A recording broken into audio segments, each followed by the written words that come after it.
Welcome everyone to the April 16th, 2026 regular meeting of the Forsyth County Board of Commissioners.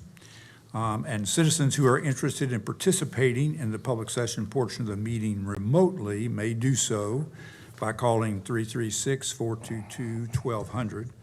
The number again is 336-422-1200. And you will be placed on hold until the public session begins. And any member of the audience wishing to participate in the public session portion of the meeting, you just need to fill out a speaker card. You're just outside the door. You could do it even now and deliver it to our clerk at the end of the dais. We will begin our meeting today with an invocation from Reverend Laura Spangler from Lloyd Presbyterian Church, followed by the Pledge of Allegiance led by Commissioner Linville. And I'd like to invite you to stand if you are able.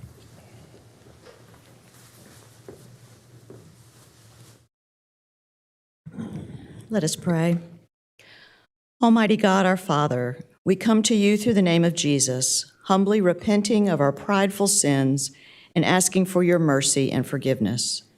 You have called this Board of Commissioners and staff to act on behalf of our county, and so we ask for you to guide them, providing wisdom and direction. May they be receptive to your wisdom, and we ask, Lord, that you would help them to be good stewards of our financial resources. Lord, in this 250th year of our nation, we need your blessing, though we don't deserve it. There is much that we struggle with, so please be present in this room and with our citizens. God, we thank you for being our peace and ever-present help in times of trouble, and we give you the praise, the honor, and the glory. In Christ's name I pray, amen. Of the United States of America, and to the republic for which it stands, one nation, under God, indivisible, with liberty and justice for all. Thank you, Pastor Spangler. Appreciate your willingness to come more than once a year, so thank you.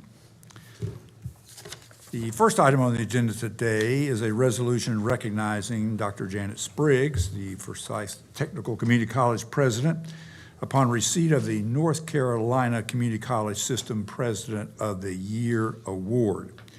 This resolution will actually be presented formally to Dr. Spriggs on April 21st during the celebration at the Forsyth Tech campus.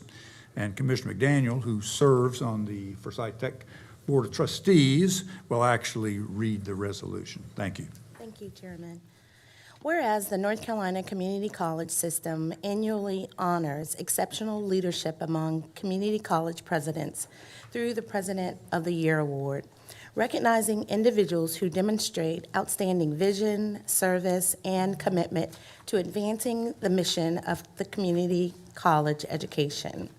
Whereas Dr. Janet Spriggs has served as president of the Forsyth Technical Community College with unwavering dedication, integrity, and deep commitment to the students, employees, and communities of Forsyth County and surrounding region.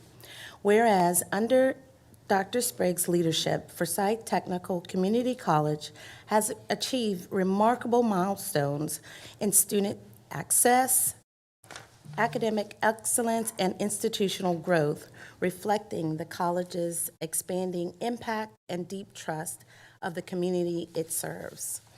Whereas Dr. Spriggs has championed innovative initiatives that expand access and the opportunity for all learners, including the College Lift program, a 7-year commitment to students and families, support services and resources through Forsyth Tech Cares, and a Vision 2030, a bold strategic framework positioning the college for long-term excellence and relevance.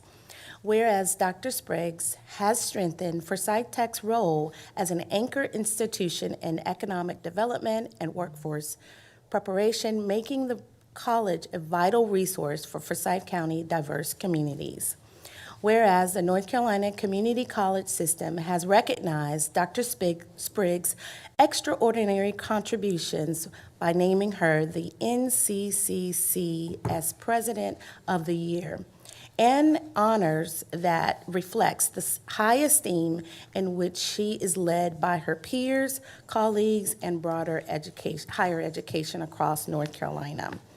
And whereas Dr. Spriggs' leadership exemplifies the transformative power of community college education and profound difference that dedicated visionary leadership can make in the lives of students and the vitality of a region. Now, therefore, be it resolved that the Forsyth County Board of Commissioners do hereby formally recognizes and congratulates Dr. Janet Spriggs upon receiving the North Carolina Community College System President of the Year Award.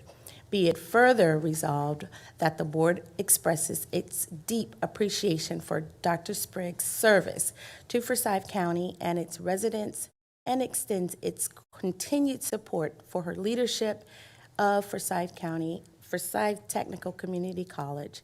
And it be further resolved that a copy of this resolution be presented to Dr. Spriggs as a lasting expression of gratitude and pride of the Board of Forsyth County Commissioners, adopted the 16th day of April 2026, providing I get a second. I'll second that motion. Any discussion? All in favor, please say aye. Aye. I think most of the folks know what a great leader Dr. Spriggs is, and she is continuing forward from this to the national competition. And if there's anybody that I think should win it, man, it's Dr. Spriggs. She will be hard to. I'd like to meet the person who is better.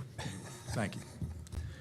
The next item on the agenda is a resolution recognizing Forsyth County's 911 telecommunicators and emergency service and the Sheriff's Office during National Public Safety Telecommunicators Week, which is April 12th through 18th. And I'd like to invite Jamie Forth, the Deputy Chief of Emergency Services, to come forward, as well as Emergency Services Communications, and also Ashley Conrad from the Sheriff's Office, she is the telecommunications manager, to receive the resolution, and invite Commissioner Wilson if he would maybe join them at the podium, and you could read them and then go join them. Either way. All right. Thank you. Whereas Forsyth County telecommunicators serve the citizens of Forsyth County, North Carolina by answering requests for law enforcement, fire, and/or emergency medical services. Whereas Forsyth County telecommunicators are a vital link for our Sheriff's Office, deputies, firefighters, paramedics, and animal care officers by monitoring their activities by radio, providing them information, and ensuring their safety while performing their respective duties within the community. Whereas Forsyth County telecommunicators have contributed substantially to the apprehension of criminals, suppression of fires, and treatment of patients by using up-to-date technology to aid first responders in the execution of their duties. Whereas Forsyth County telecommunicators are professionals who work to improve the emergency response capabilities of communications through their knowledge and experience, and who work continuously to provide a high level of care for the citizens of Forsyth County. And whereas Forsyth County telecommunicators exhibit professionalism, efficiency, and compassion in the discharge of their duties, utilizing the We Care principles of Forsyth County as a model for these actions. Now, therefore, be it resolved that the Forsyth County Board of Commissioners hereby declares the week of April 12 to 18, 2026 as National Public Safety Telecommunicators Week in honor of the men and women of Forsyth County, North Carolina, who play a critical role in the protection and preservation of life and property. Good. I'll second that motion. All in favor, please say aye. Aye. Any opposed? Motion carries unanimously. And if you guys will turn around, we'll get a picture, and Commissioner Wilson will be there with you, and I think the proclamation is right to the left of the podium.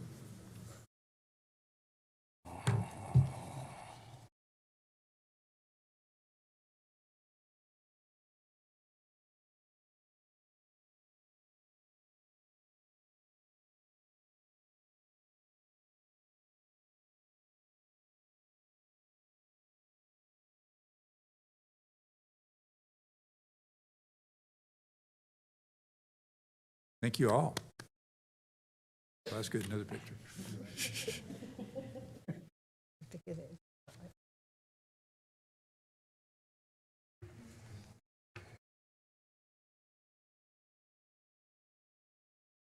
And Jamie, if you, either or Ashley, would like to say anything, or, but we certainly want to thank all of you guys. I just want to thank you very much for your support. Thank you. Jamie, go ahead.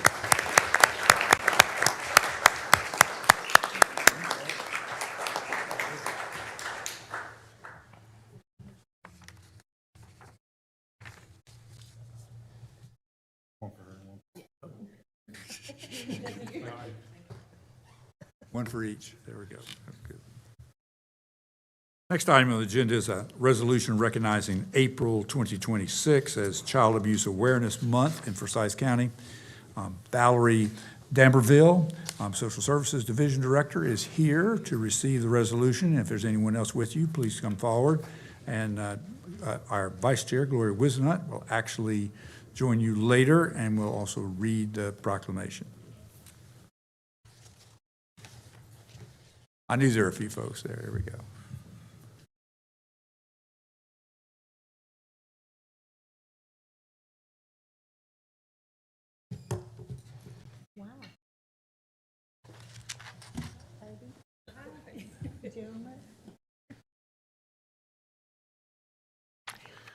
Resolution recognizing April 2026 as Child Abuse Prevention Month in Forsyth County, North Carolina.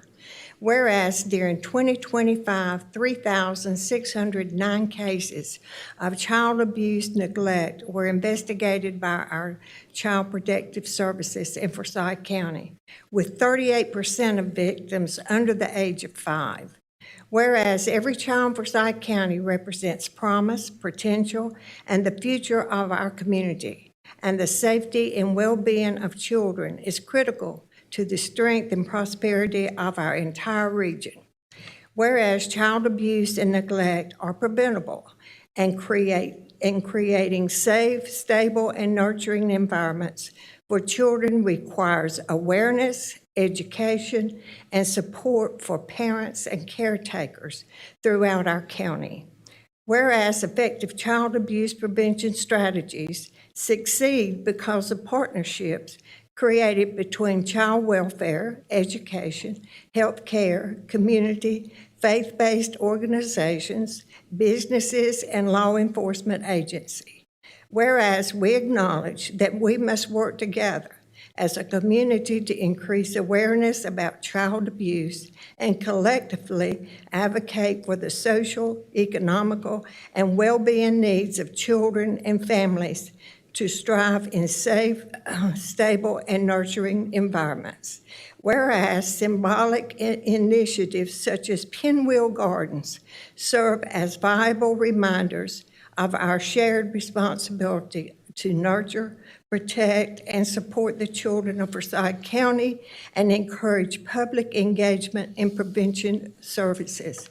Now therefore be it resolved that the Forsyth County Board of Commissioners hereby recognize April 2026 as Child Abuse Prevention Month in Forsyth County and encourage all citizens and community agencies, faith-based groups, and medical facilities to increase participation in the effort of the Forsyth County Department of Social Services to prevent child maltreatment and strengthen the community in which we live.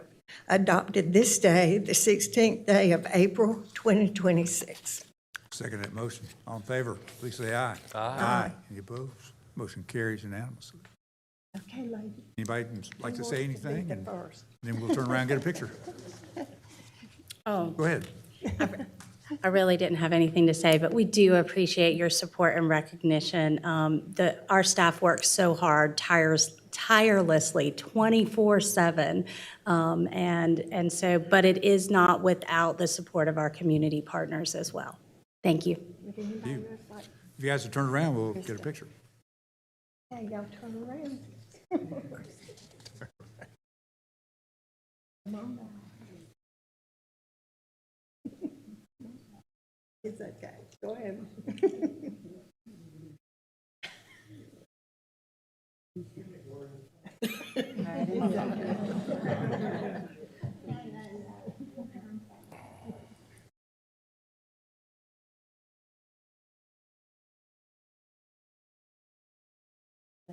Thanks. Thank you so much. Appreciate your work.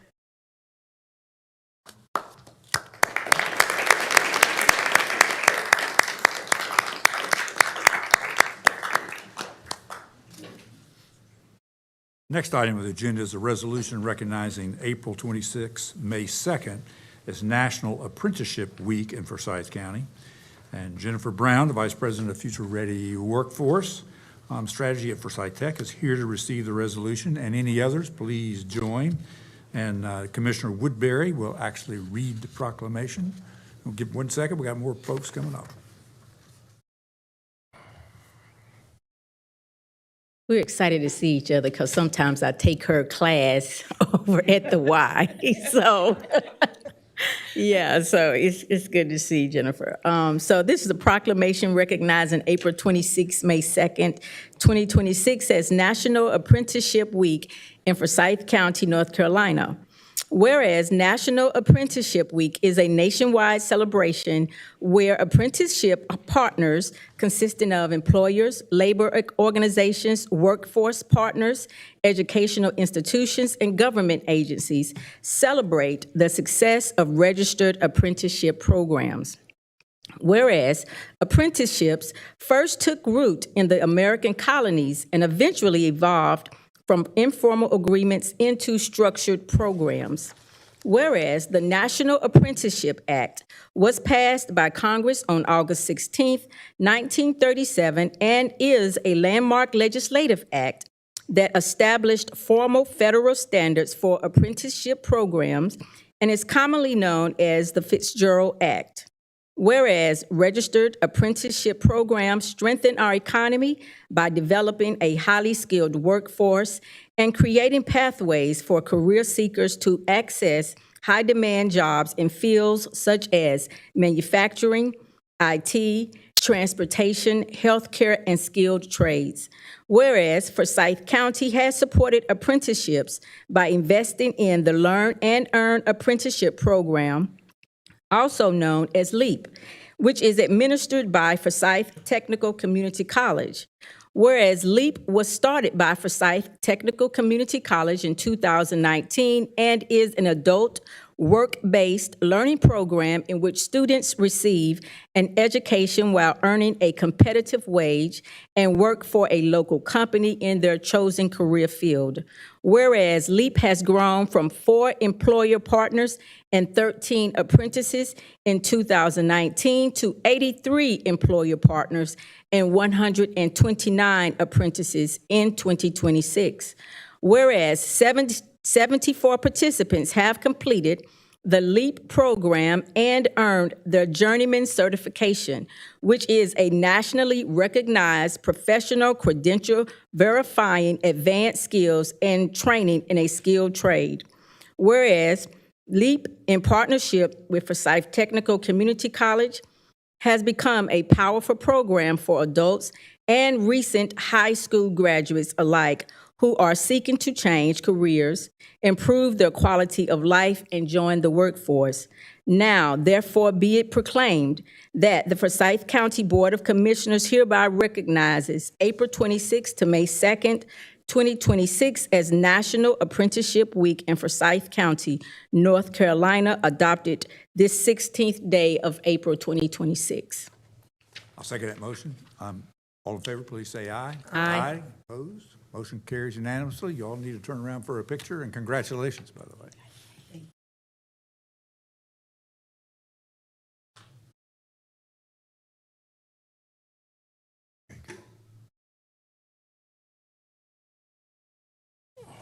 And you can give us talk a little bit too, if you'd like to. Thank you. We would love Mike to is just, yours, again, share our appreciation on behalf of not only Forsyth Tech, but of course, the employers and the workforce in our community. The support that the county has provided us and has really allowed us to help to develop a very robust talent development and pipeline for Forsyth County. And so we just, again, want to reiterate our many, many thanks. Thank you. Thank you.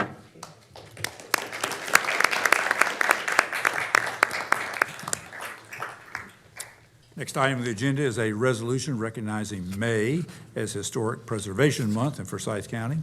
And we have Michelle McCullough, Historic Resources Officer, Isabel Coletti, a Historic Resources Project Planner, and John Hanna, Historic Resources Commission, here to receive the resolution. And if there are others, please come forward and join Commissioner Linville at the podium, and he will share the resolution. Here you go. Well, we've got some historic people here, and He looked at me when he said that. Now I'm going to go sit down now. I learned something from two young ladies many years ago. And they came by to visit the farm, and what they were doing, they were cataloging older structures all around the county. I cannot remember the names. It was when I was probably about 19 or 20 years old. It seemed like one of them was Gwen, first name, and I don't believe Leanne Pigram had come along at that time, but she probably found out what I had done. Well, when I was 19, it's a double log cabin, what it is. One part of it was built at one time and one at a later date, because the rafters in one of them is hewed and the rafters in the other part of it is solid. So don't know how old it is. They suspected it might be been built around 1980.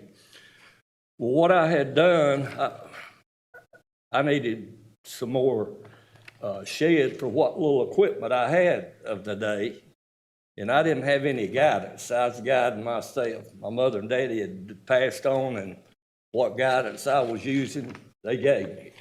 So I was there. They came by probably maybe a year or so after I'd made the alteration. I added a lean-to shed on the double log cabin.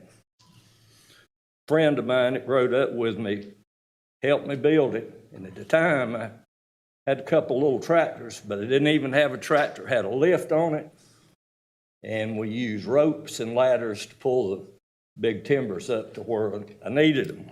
So one day these two young ladies come up and asking about older structures. So we were nearby where this building was, and I said, yes, it's one here. Well, they looked it over, and they seen I had altered it. Didn't tear nothing off of it, I altered it. Did take half of the roof off of the older structure to add to what I built on, but I put it back. Didn't alter anything else. So what I learned then was,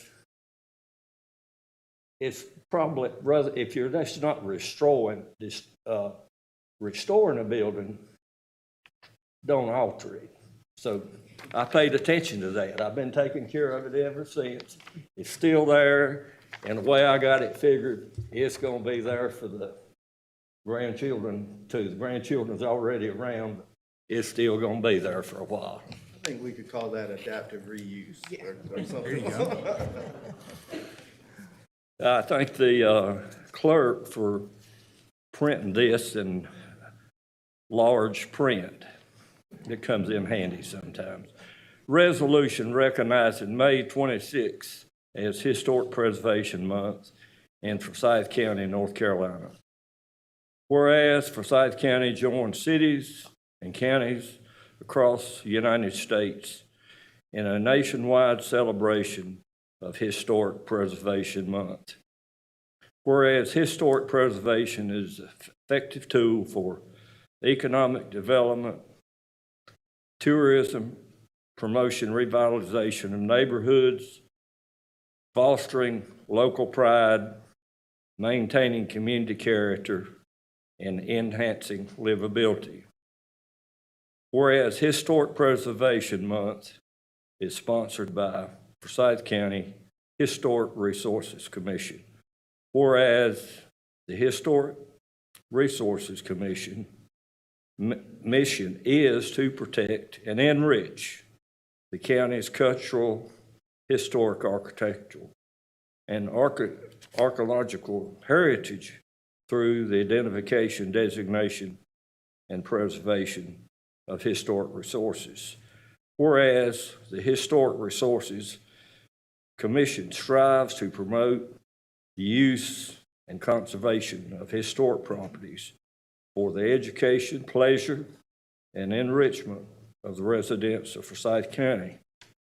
And whereas the Historic Resources Commission strive to educate the public about the history of Forsyth County built environment, both extant and gone, and to amplify the voices and stories of persons and places traditional excluded from the historic preservation narrative.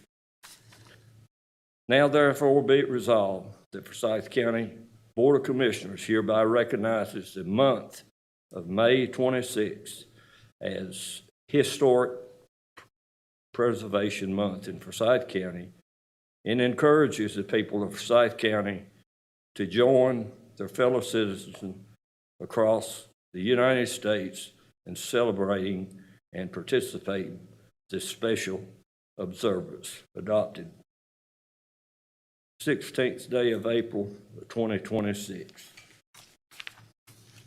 Come Second that forward motion. All in favor, please say aye. Aye. Motion carries unanimously.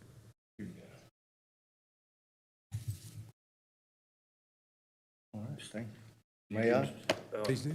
Speak if you wish to. I'm sorry, I will be maybe a little bit more long-winded than the previous people, but we appreciate being here. First, I would like to introduce our newest staff member. This is Isabel Coletti behind me. Isabel is, she's an Asheville native. Comes to us, or she went to the University of North Carolina and then got a master's degree from Tulane in preservation, historic preservation. She also spent a very interesting year in Poland, which I think she's got some fascinating stories from, but she's already been a great addition to the staff, and we've enjoyed getting to know her, and she's working herself right into everything and making an impact already. So we welcome Isabel and appreciate her joining us. So I will tell you first that I'm on the Historic Resources Commission by way of being a historic landmark owner of a Forsyth County historic landmark property. My family and I restored the Waller Joyner House out in the old Richmond community. We're actually neighbors not too far away from Dr. Martin here, out there in that neck of the woods. And I wanted to just take just a second real quick to thank you all for that program. It really truly is a vehicle of preservation here in the county, and we as beneficiaries of that, we use that every decision we make when it comes to preservation of a process or even a structure on our place is sort of motivated by the fact that we want to keep and maintain that status. And it kind of keeps us, when there are easier options, it keeps us kind of focused on processes of historical accountability and preservation, because we have an accountability to you, and we have an accountability to that status, and we appreciate the opportunity for that program. So if you all have our newsletter from 2025 annual report in front of you, and you can see that the commission has been busy again in that year of 2025. One of the things that we did was develop walking tours of a couple of the historic communities. We have Bethania and Kernersville that are available now with these brochures that you can kind of see yourself around some of those communities and their historic structures and stories. And we have, I think, in process Walkertown and then Louisville after that, if I'm not mistaken. Also, another thing that we have, I'm sorry, got ahead of myself just a little bit there. One of the programs that I think is great that you'll see in here too is the Heritage Neighborhood Program. This is one of the things that Isabel's been working on.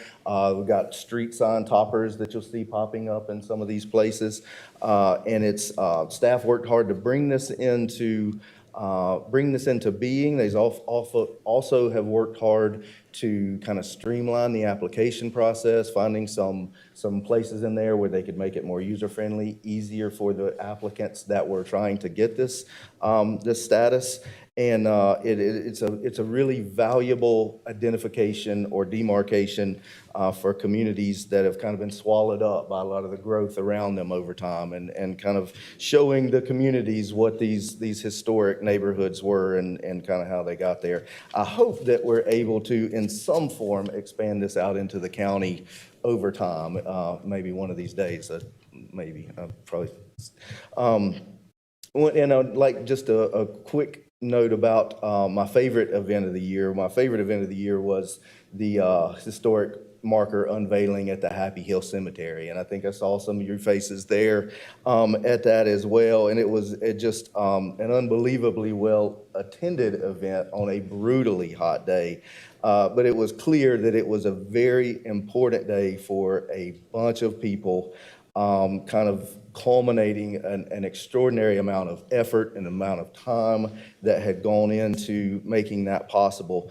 And it's something I was really glad to have my son there with me as we listened to all those speakers who came up to tell their stories and express their gratitude. And we're all standing out there with the roar of listening to everybody with the roar of Highway 52 and that canyon behind us. And it was kind of a moving moment. Especially to me, it was moving to see the images of the ground penetrating radar that they had done out there, and all those interred bodies that are under your feet when you're standing there, but had essentially been lost and forgotten over time. And just the existence of those images of those little colored ovals on that site map that they had displayed out there, kind of brought those people back from just total disappearance, and kind of returned evidence of their time on the earth. And I thought that was really powerful. I thought that was a really good day. In closing, I cannot say anything without speaking about our staff on the Historic Resources Commission. I would defy you to find anybody better in the state. This is a group that I love to celebrate every opportunity that we get. Isabel has been a great addition, as we mentioned. Kelly and his team are great. But then we have Michelle McCullough back here, who is in a league of her own. This is a woman at the top of her game, and I think she could work half as hard as she does and still justify the paycheck she gets. So she is a real asset to the county. She's a real asset to the commission, and she's an asset to the community. I guess I will show you what kind of asset she is while she updates you on all the things that I have forgotten while I was up here. But Michelle will speak. I would just like to thank you again for your support, and thank you for having us.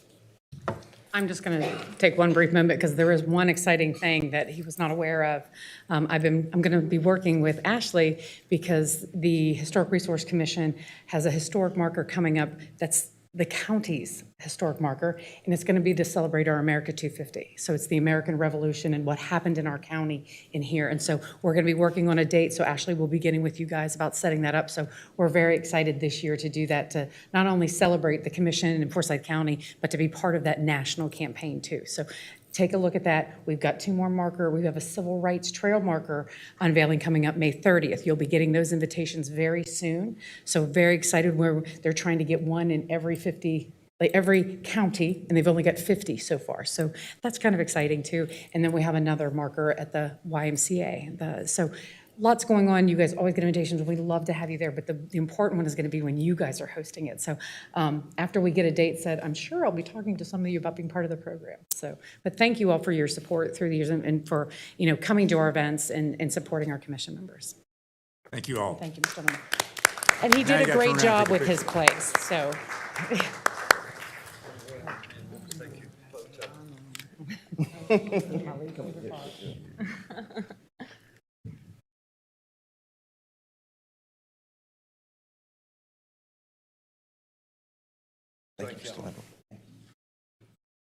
Next item on the agenda is a resolution supporting the establishment of a Forsyth County Parks and Recreation Natural Area Program.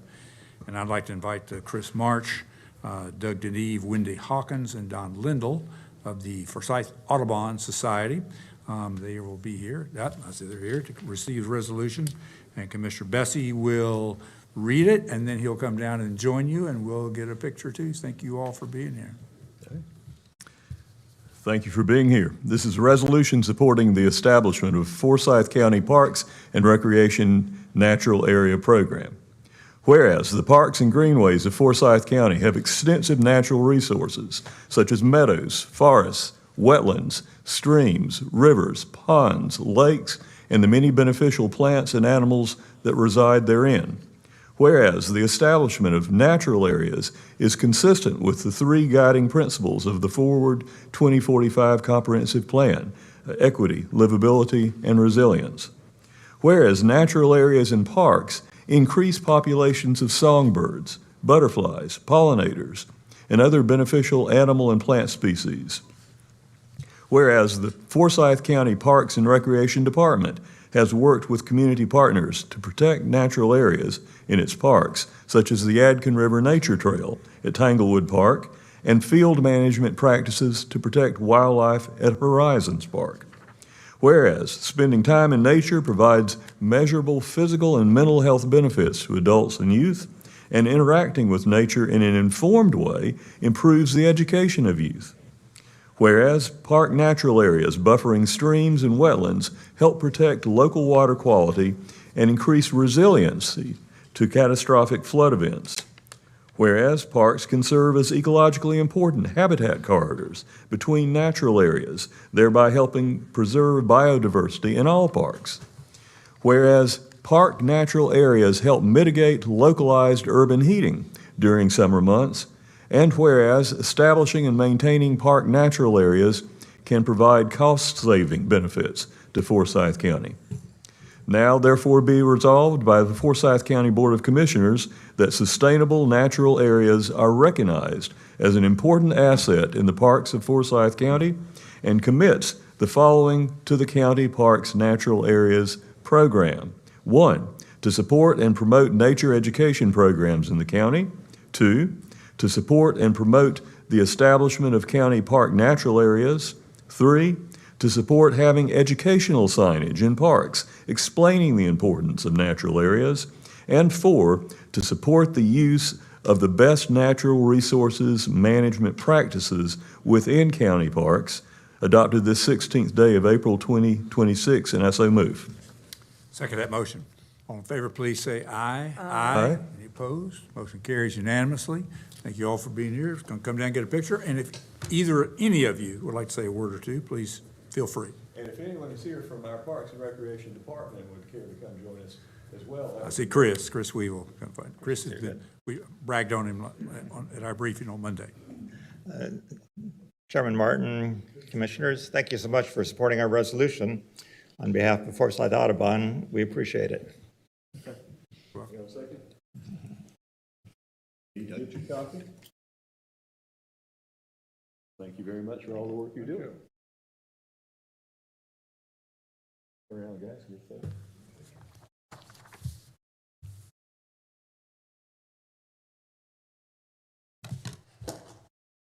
Thank you. Thank you. Good to see you. Thank you so much. Thank you very much.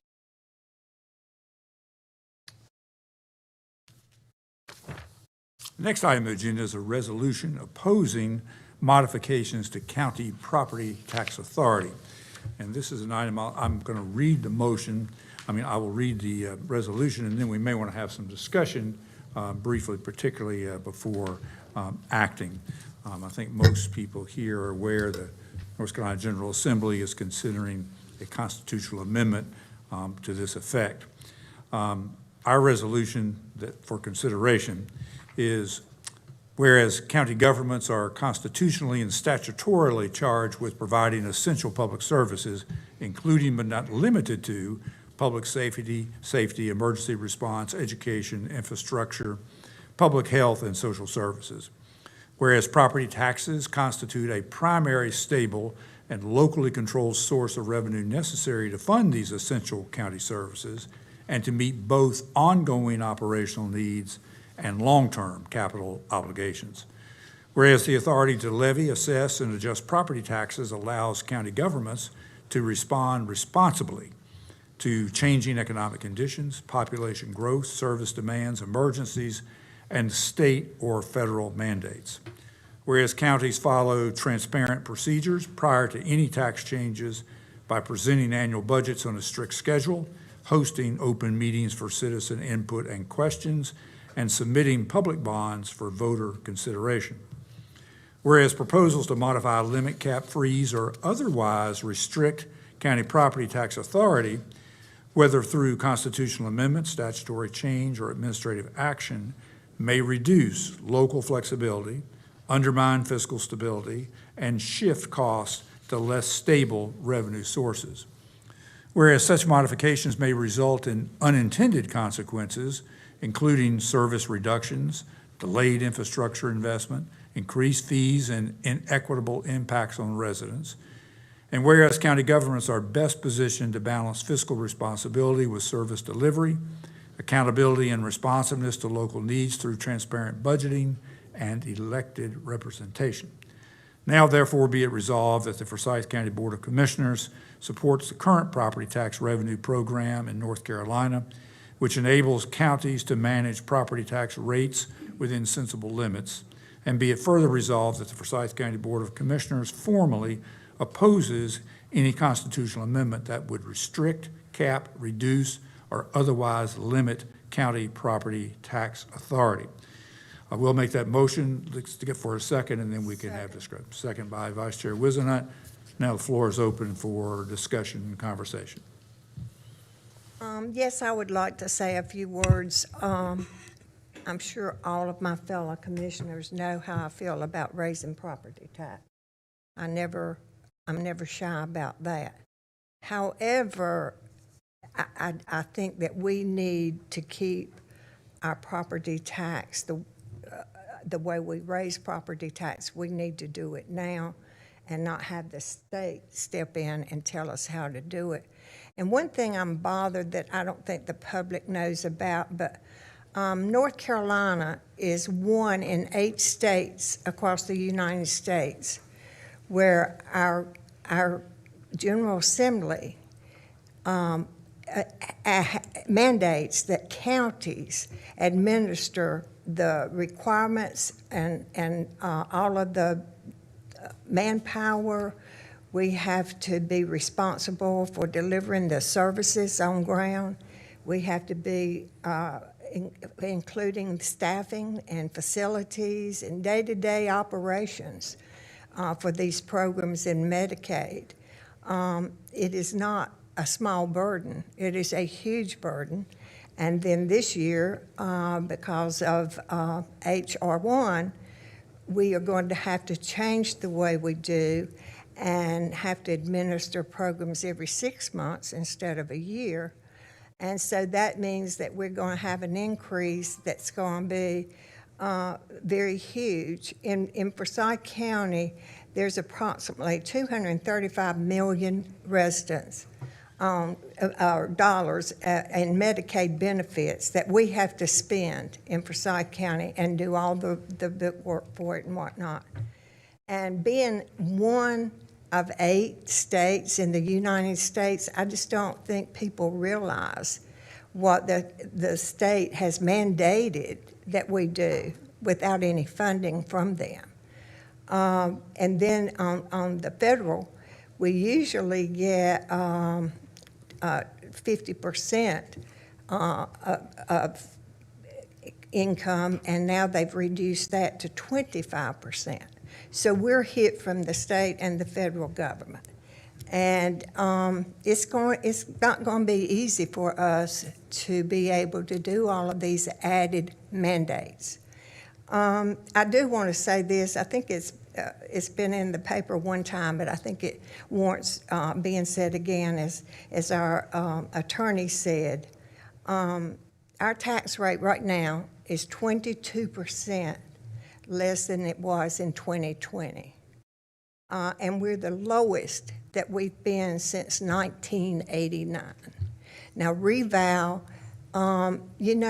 we have a tough time. We can't tell people how much to pay for a house.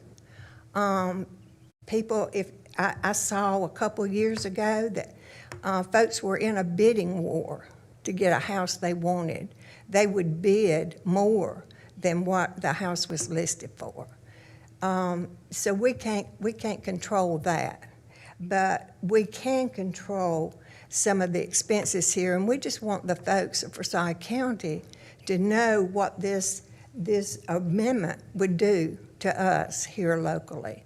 And so I hope you'll help us. I mean, maybe you can, if you run into one of our representatives, to say, there's a different story being told.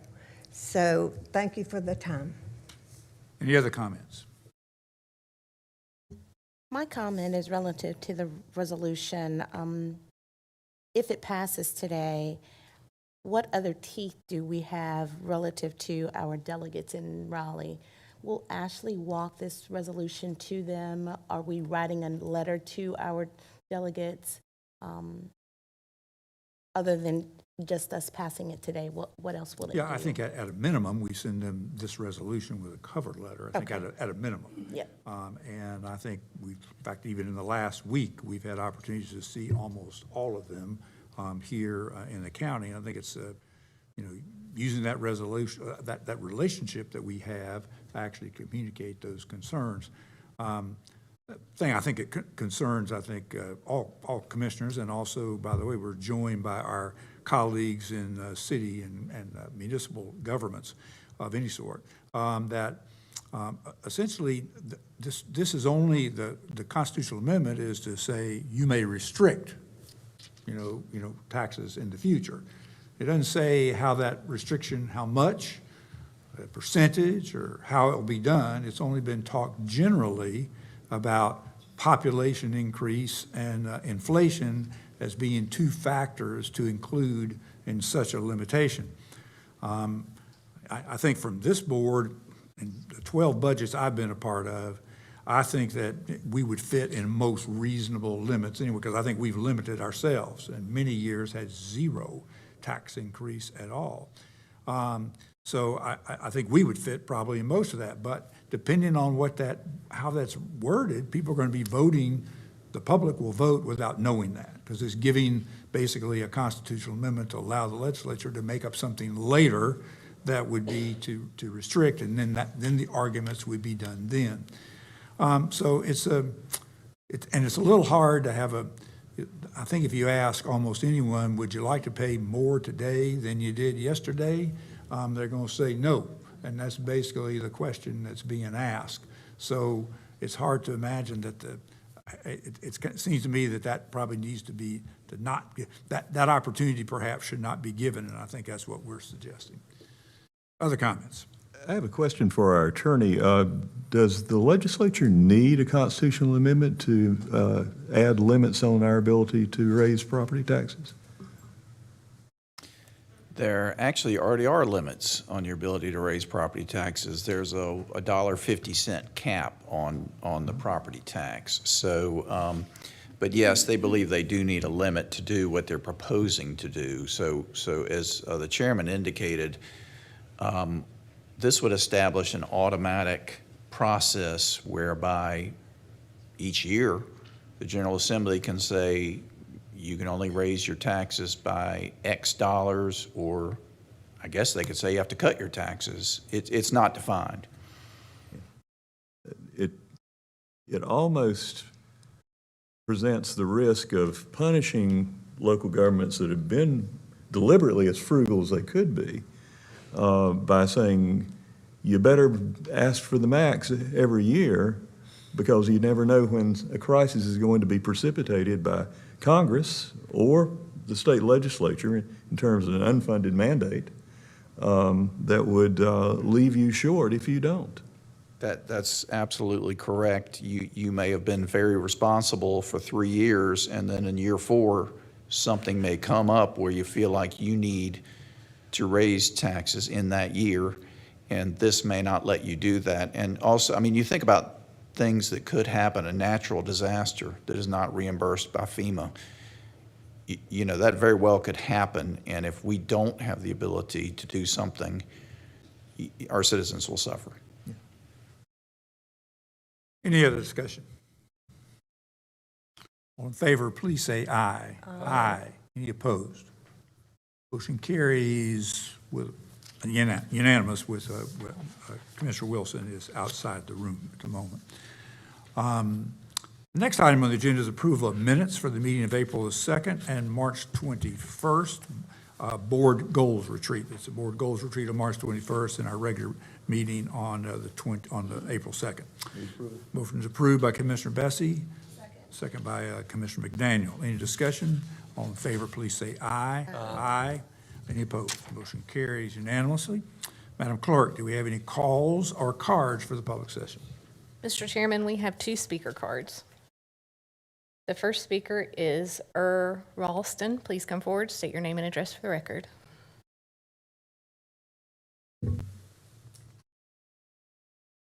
Good afternoon, Commissioners. I'm honored to speak with you. My name is Ralston. I live at 2637 Arbor Place Court in Winston-Salem. Been a resident of Forsyth County for 47 years. It's been a great experience. I spoke with you just a few weeks ago on a related topic, so I'll keep this really brief.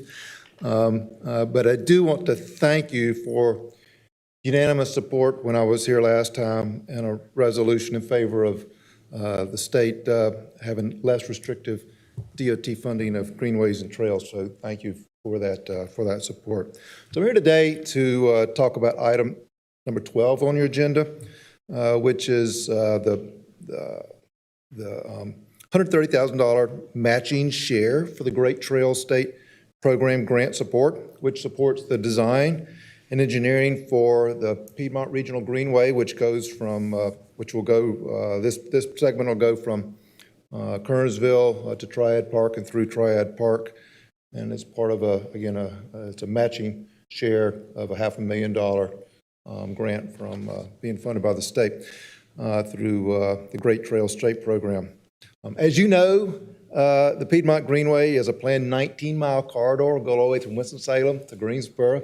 And this is something that's been in the work for over 20 years, and we're starting to see some real momentum now, which is pretty awesome. But the main thing I wanted to share with you is to let you know and is to reassure you that projects like this do deliver long-term benefits in many ways. They support economic development, they improve public health, they enhance safety for pedestrians and for cyclists, and to me, perhaps even more important, they help to build community and to enhance social capital. And so I think that's something we all agree is something we need more of. So these benefits are not just a hope or a wish. There's real evidence-based information out there, data and information, that shows how greenways and trails do benefit community and citizens. So thank you. I want to thank you for your continued support and for working collaboratively with many of our regional partners to move this vision forward. Thank you.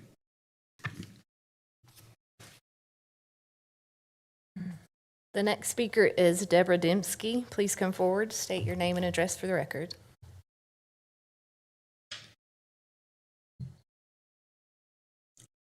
Good afternoon, and thank you. I'm Deborah Dembski, 1722 Princeton Street, Winston-Salem. And I'm coming to you tonight on behalf of a group of Forsyth County residents that I've had the pleasure of working with for the last few weeks. First of all, I want to say that I fully support the tax resolution. I feel like that residents and local governments need the ability to have control over our local resources. I think it's very important. Like with taxes, we need consistent regulations around data center projects. I know you all read papers and have received letters about what's happening right now in Forsyth County, and it's really a shame, but it's not at all surprising. You know, this threat, as I've been talking to residents and the people who live right beside this farm, it is amazing how this is a life-changing event to those people. It's just amazing. Montrose said they're not going to submit the plan in May. So I feel like we have a little bit of breathing space. I don't see that they are trying to wear us down necessarily. I think it gives us a lot of room for reflection. This decision is going to require a full understanding of the effects on our water, our air, and our health. I urge you to consider setting some regulations on data center zoning and what is reasonable expectations for companies that want access to our resources. And I look forward to talking with you in the future about this and keeping in touch. Thank you. Thank you. All righty. Madam County Manager, I think we are now ready to continue with the remainder of the agenda. And I will mention that immediately following that, and since we've briefed these items, it probably will not be a very long time, but we also have Dr. Don Phipps here, the superintendent of schools, going to give us a quarterly report, his first quarterly report to the commissioner.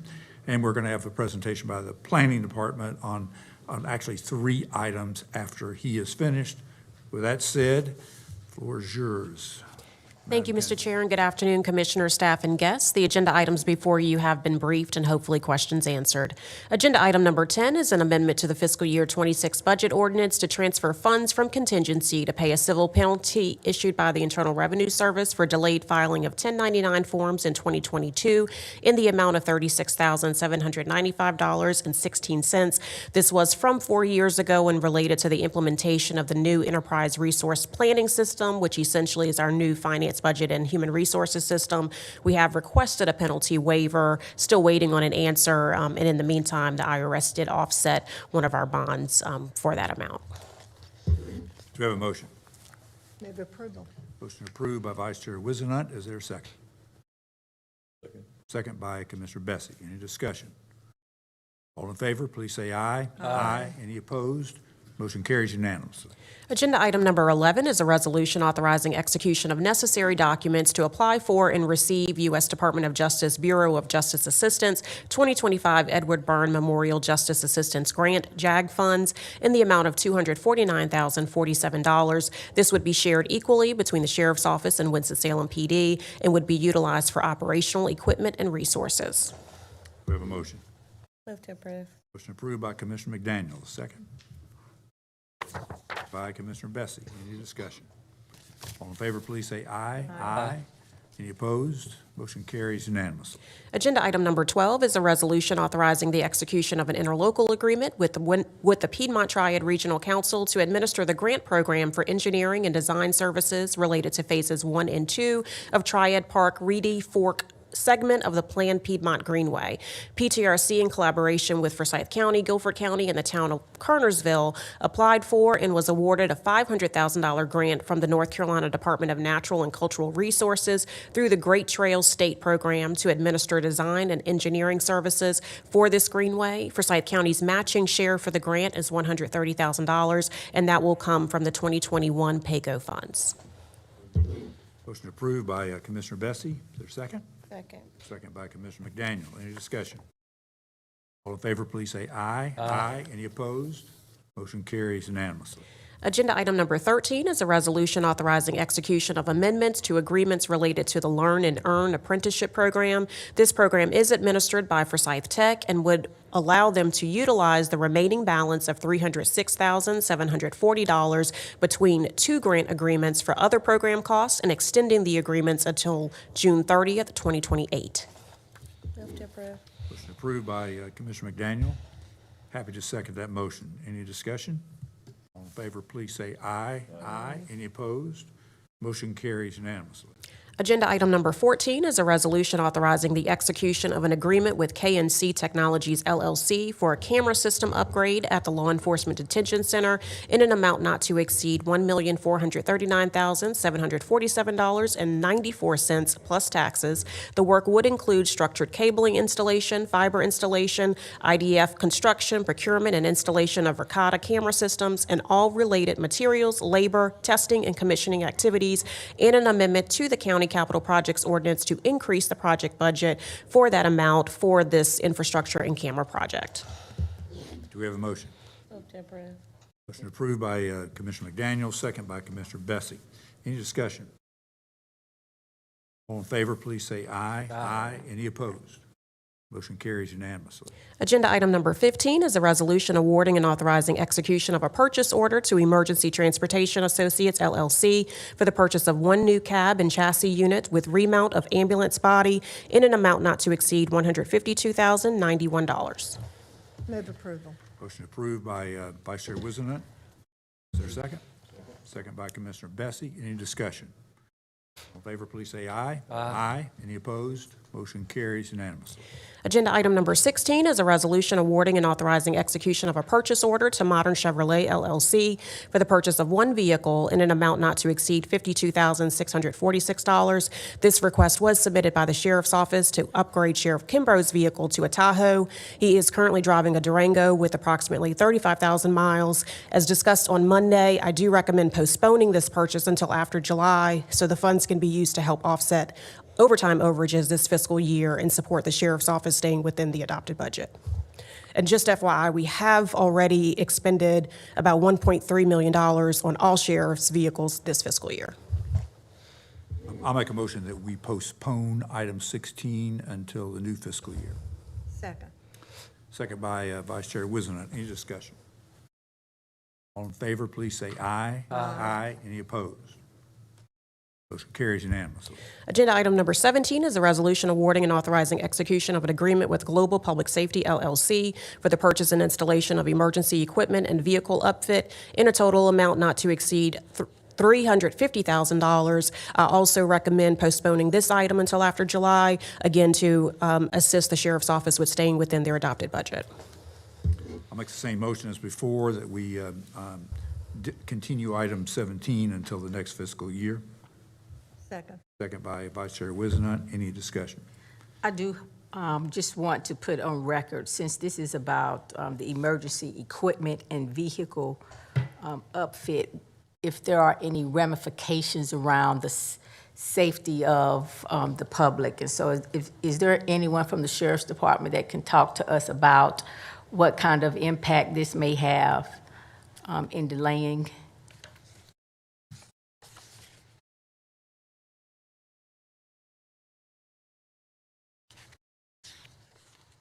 Commissioner Woodbury, Chairman Martin, just real quick, this would have an impact on our vehicle status. As you all know, the entire county fleet, to include the Sheriff's Office, is in poor shape, and this would delay us getting vehicles on the road, which means we have other vehicles with much higher mileage and mechanical problems that are having to stay on the road longer that would possibly impact us being able to respond to calls.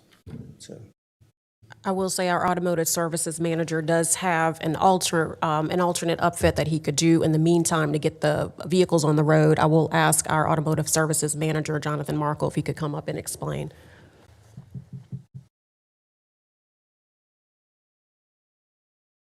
And in the meantime, individuals would keep the vehicles that they have.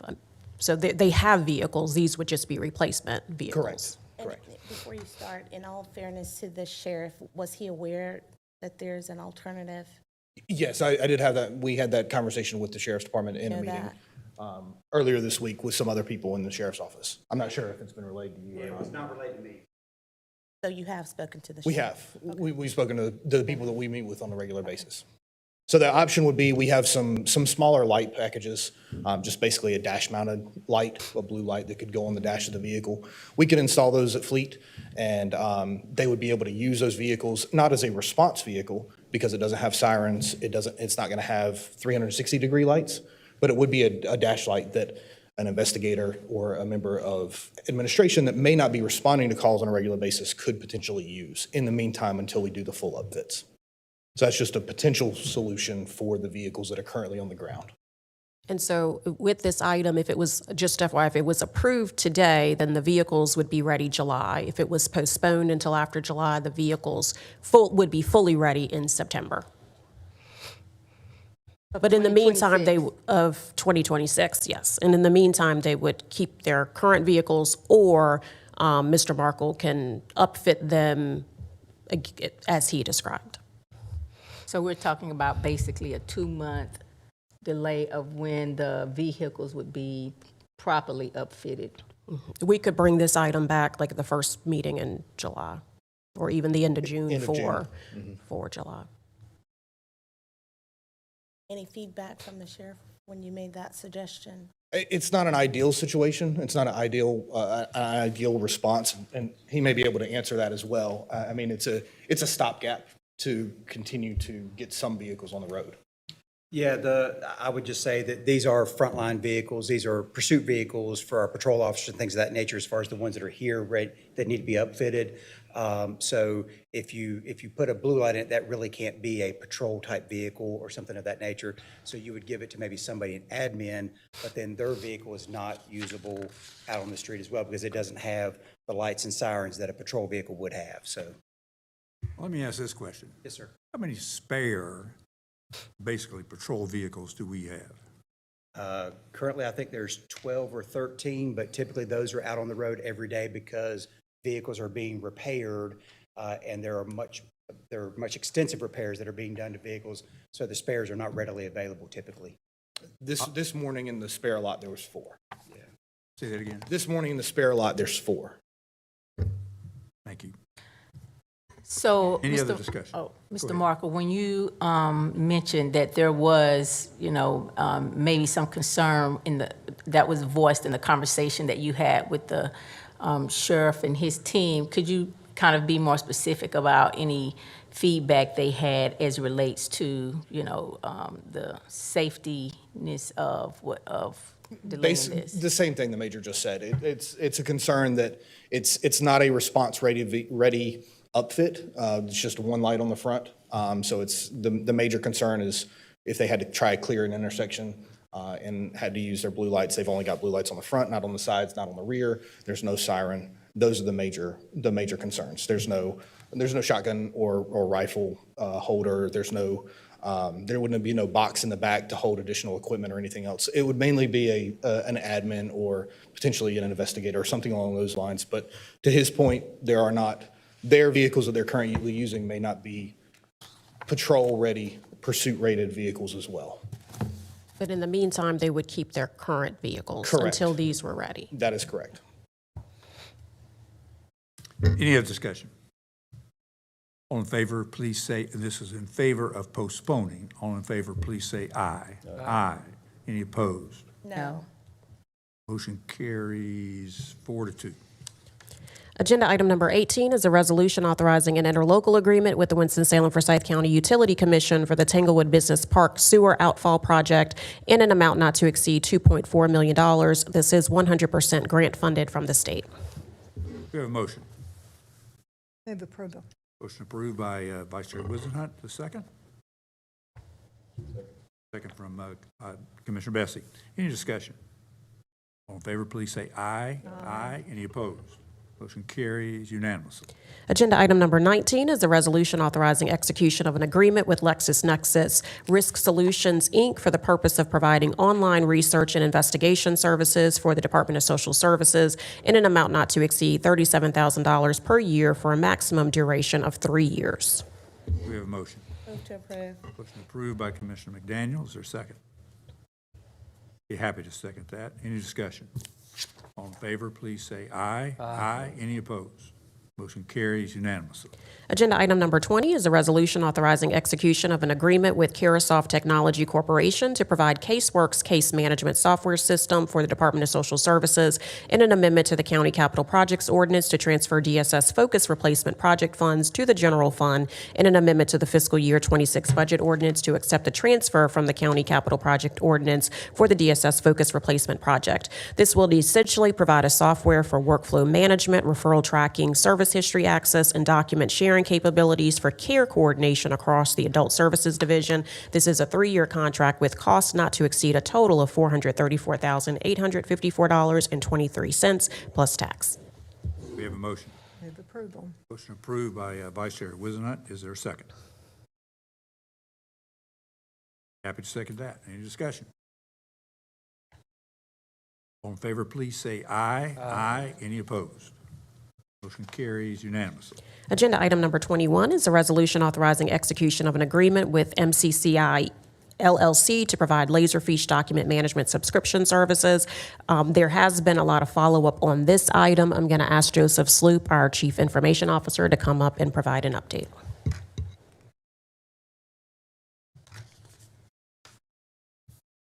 Good afternoon, Commissioners. So I'm here today to present an updated recommendation regarding the Laserfiche licensing. Staff from MISDS, DSS, Deputy County Manager Denise, and County Attorney Gordon have collaborated and evaluated options and are recommending we proceed with the lowest bidder, Global Solutions Group, to achieve the best value while preserving the integrity of the email ingestion project. We have combined the email ingestion project contract and the licensing contract into a single contract. This approach reduces overall cost and aligns all licenses to a consistent March-to-March cycle. This recommendation will ensure there is no interruption in licensing and allows the work on the email ingestion project to continue without delay. Accordingly, we recommend awarding the contract to the lowest cost vendor, Global Solutions Group. Thank you. Happy to answer any questions. So just to clarify, because it was hard to hear Mr. Sloop, in front of you is an updated resolution at your seats, and this is to award a contract to Global Solutions Group, which was the lowest bidder between this morning, literally, and Monday. The team has worked to make sure that the lowest bidder was able to provide the services. It would be in an amount not to exceed $155,840.50. Do we have a motion? I do have a question, because originally their bid amount was 135 and now it's 155. It is because they ended up combining the cost of Laserfiche and cloud hosting services. And so they did that for all of the vendors at the top to make sure that it was a combined package. So even MCCI was $172,584, but when they added that, they were $197. Motion approved by Vice Chair Wizenhut. I'll second that motion. And just to clarify, the motion is for the amended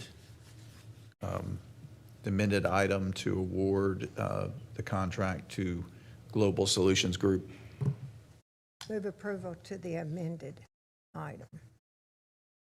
Second that, to award the price of low contract Global Solutions Group, Inc. Any discussion, any more discussion? All in favor, please say aye. Aye. Any opposed? Motion carries unanimously. Agenda item number 22 is an ordinance ordering the Forsyth County Community and Economic Development Department to declare a dwelling unfit for human habitation and otherwise to effectuate the purpose of the Forsyth County Minimum Housing Code. This item is in order to demolish property located at 3165 Mountain Brook Trail due to numerous violations that date back since September 2022 related to standards of fitness, structural conditions, basic plumbing, heating and electrical equipment and facilities and sanitation. There were also some questions about this item. There is an update. I'm going to ask our Community Economic Development Director, Kirby Robinson, to come up and provide an update. Thank you, Madam Manager. Good afternoon, Mr. Chairman and Board. Pardon me. Appreciate the opportunity to provide an update. You'll recall that at Monday's briefing, Commissioner McDaniel suggested that we physically go to the owner's home on Lansing, which I did that afternoon. Unfortunately, I was not able to speak to him. I did leave my card. But we have since made contact with him, and I want to provide some context around sort of the progression of that. Actually, at a previous code hearing, you'll recall that Commissioner McDaniel mentioned that we should call folks. And so after that, we actually started contracting for a service that sort of finds folks. You know, the internet can be a scary thing sometimes, but it can find you and find your phone number. And so after that code case, that was in the fall, I believe. In December, we started that service. So we actually used it, in this case, to find additional contact information for the owner. It came back with multiple phone numbers. We basically started calling those on Tuesday. And we did eventually find one that worked. We were able to speak to the owner. He indicated that he was okay with the county demolishing the dwelling, that he was considering doing it, but had not done it for whatever reason. Those demolition costs are estimated around $5,000. We actually talked to him again before this meeting just to make sure he understood what was happening, and he essentially said, yes, go ahead and demolish it. I'll pay it through the tax office. So that's where we are today. And again, I appreciate the suggestion around communication on code cases. We take the board's feedback obviously very seriously and want to make sure that we're aligned with how you all want us proceeding with these. So thank you. Thank you. I appreciate it. I did try as well, morning, noon, and night, and he did not answer for me either. So thank you. I appreciate that. And the reason we didn't use it's called Locate Plus. The reason we didn't use that initially was we closed this case on our end in October, submitted it for review and approval to get to the board. We started contracting them for that in December. So it just sort of missed, but in the future, we'll make sure we do that before it comes to the board. Thank you. Thank you. Question or just a thought. I visited the site, and if I was at the right place, there was the structure you're talking about is a single wide mobile home. Is that right? Missing the front porch, yes, sir. But there's a mobile unit that can be pulled with the vehicles on the property too. Make sure you don't. Right. Was it there whenever the last time anybody? I believe it was, yes, sir. I just happened to, what's the address again, the number? 3165, I believe, Okay, without the well, I benefit was of my presentation. Was in the general area, and so, or on Highway 74, and it come to me that I was close by, so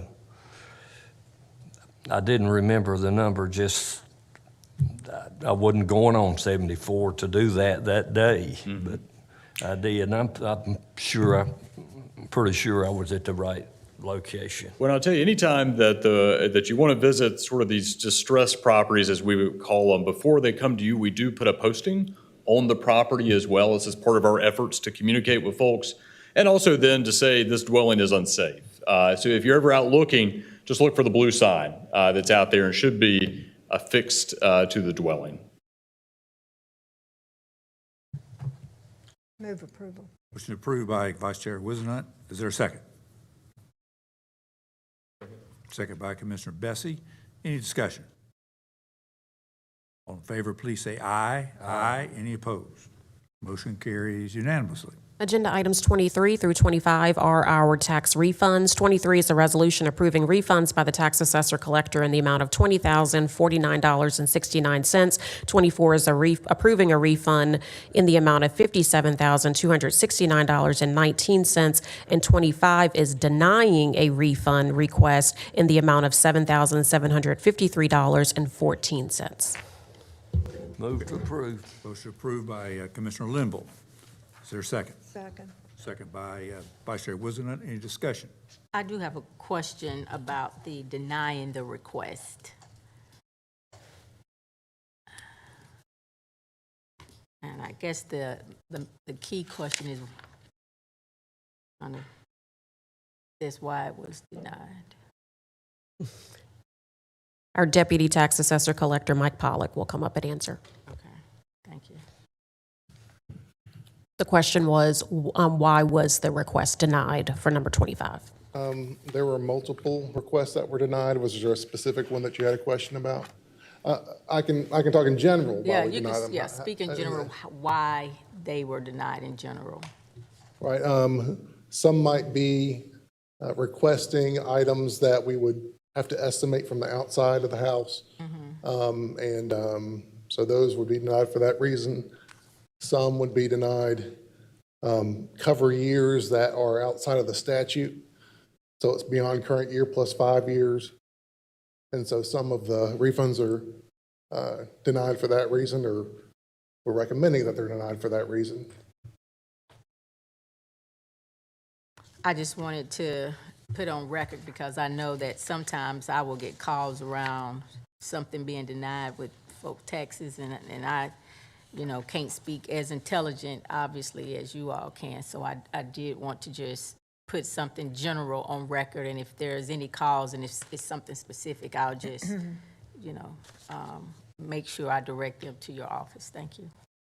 I do want to also add that when we send the reappraisal notices, we add where people can see what we have down for their square footage, and what we have for their basement finish and things like that. So every 4 years when we do a reappraisal, people are notified what we have on our record. So that helps notify the public to help reduce these refunds, and Okay. that's another reason we would deny a request, because people are given that notice. And I'm assuming when you send when somebody appeals, says they have a request for a refund, when you deny it, you send them a letter, and in the letter, it probably says why you denied it. Well, actually, they are notified through the board. They would be, So once it is denied Right. officially, they'll get a letter that has the reason. yes, they'll be notified through the Board of Commissioners, not through the tax office. I got it. At what point, so now I have an expanding question. With this denying of the refunds, is this one particular person or just several constituents? There are multiple denials that we're recommending. Okay, so we don't. In this get to see, resolution. like, yeah, we don't get to see the actual. It's in your attachments. There's 34 pages on this particular agenda item, and for every single one, it gives like a letter explanation of the reason for the denial. And then just so that I'm aware, once they get that tax bill, it does initiate a statement there that they could go to the equalization board and appeal, correct? Or what part does that happen? So there's a couple different ways. So if it's during just a reappraisal year, then we send the informal appeals with all the notices. Sure. And then there might be a notice in between years, like maybe we picked up a shed or something happened where we changed the value, and they get a separate value notice in between if their value did change. Sure. We send a value notice, and that has information about when the deadline is to appeal. But, okay, so it still doesn't clarify my question I'm for sorry. me. Once it gets to this board to deny this, you said that there was a letter initiated, so there's no response where they could appeal at all. Is that what you're saying It to would me? be a civil matter for courts after it's denied through the Board of Commissioners. Yeah.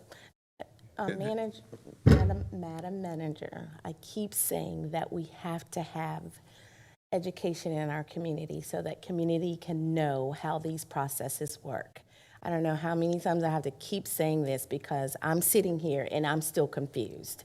So we have to do a better job in our community, conversations that we're having with community so that they know the steps in terms of appeals when they get this and when they get the letters to deny, because I'm still confused. Thank you. We do have a whole section on property tax relief programs in the community sessions. We know that, but We've been again, if doing. Amanda was hired, and one of the things that I asked when she came to this community is that she get in my community and she has a conversation. She communicates with the community, and the community knows what's available for them. And that, I'm not seeing that. She's out with me in these community conversations. She's come to every single one doing a presentation. But we certainly will continue to increase our outreach efforts for sure. I hear you. And to speak about that, the last community conversation, I know this, I'm really expounding now, that you had, it really wasn't, the only one that was in my district was the one at the library. So we are, I mean, we're responsible for the whole county. So we intentionally did every segment of the county to make sure we were hitting everybody. So tonight, Central Library, but we also did a virtual session. We made sure we hit every day of the week, Monday through Friday, 6 p.m., every part of the community. But we're always happy to go out, do more sessions, whatever we need. I'm just going to say, to be fair to my community in District A, there was very low turnout online. And you have to meet them where they are. So if we could be mindful around that, I would appreciate it. All right, thank you for listening. I appreciate it. I did look at the attachment, there were 9. And it actually, in each, the application is there in writing, the part that people's, and then it actually has a letter I didn't that see all indicates that. exactly what the issue was. It was outside the 5-year point, 5-year time for revis, so the items are all answered that, and there were 9. They range from $202 to the most expensive being $2,133.48. So I thank you very much. Any other questions about this? All righty, all in favor, please say aye. Aye. Any opposed? Motion carries unanimously. Thank you. We're finished that part. Dr. Phipps, if you would set up, we're going to take about a 5-minute break, and that'll give you a chance to be ready to go, and we're good. Thank you.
I want to thank you. It's an honor to be here in front of you, Mr. Chairman, Commissioners, Madam Manager.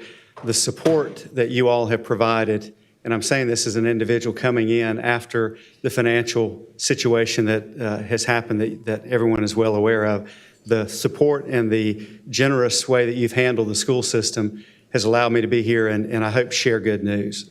Tremendous progress being made as I talk about budget parts for next year, what I'm trying to create. But to be able to paint a picture and tell you a story, having been on the ground since the 1st of December, trying to cover a number of things that were very important to me, I felt that it was very important to be in the schools. My goal was to try to be in every school before the month of February was concluded.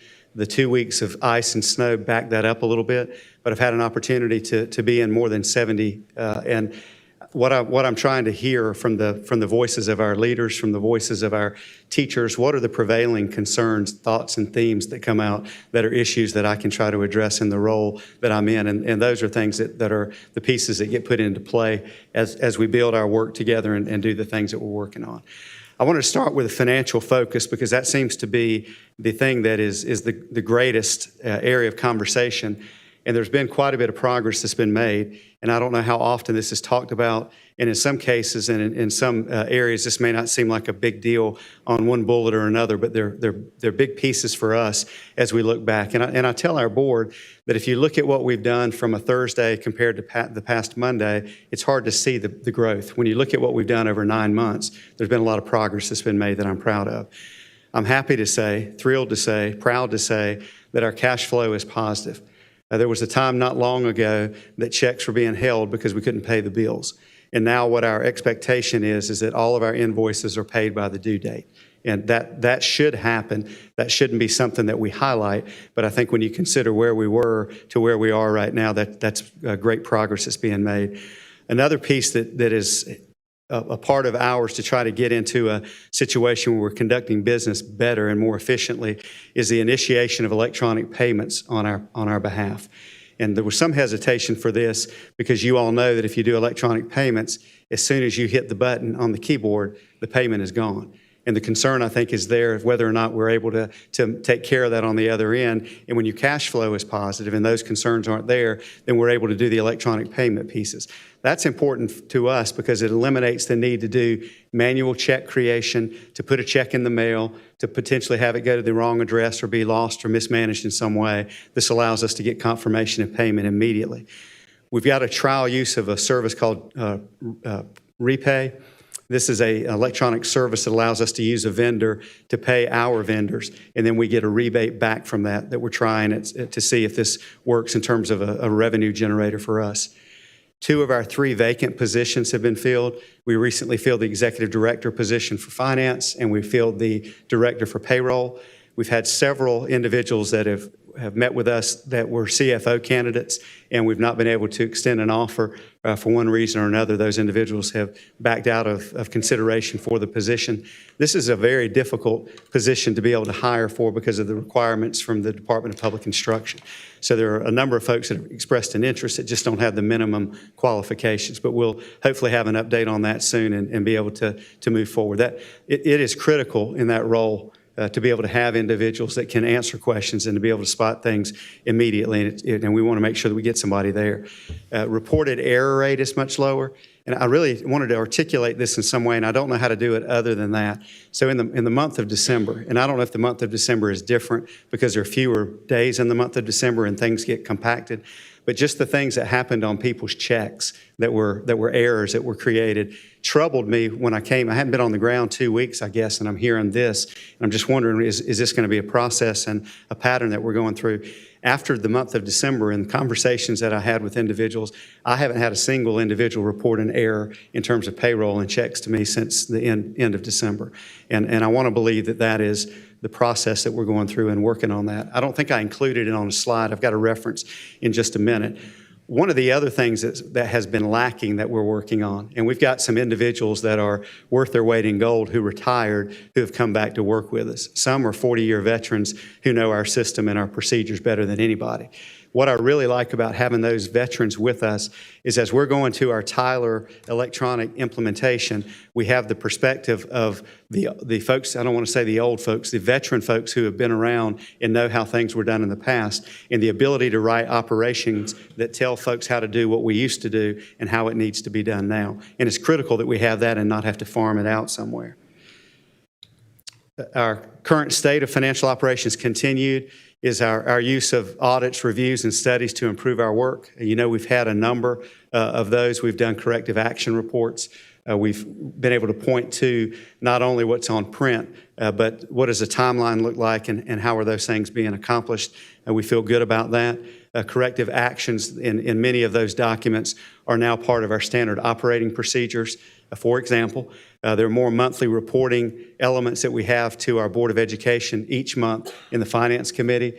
These are budget to actual reports. These are looking at purpose codes and PRCs and making sure that our board sees where we're at any point in time.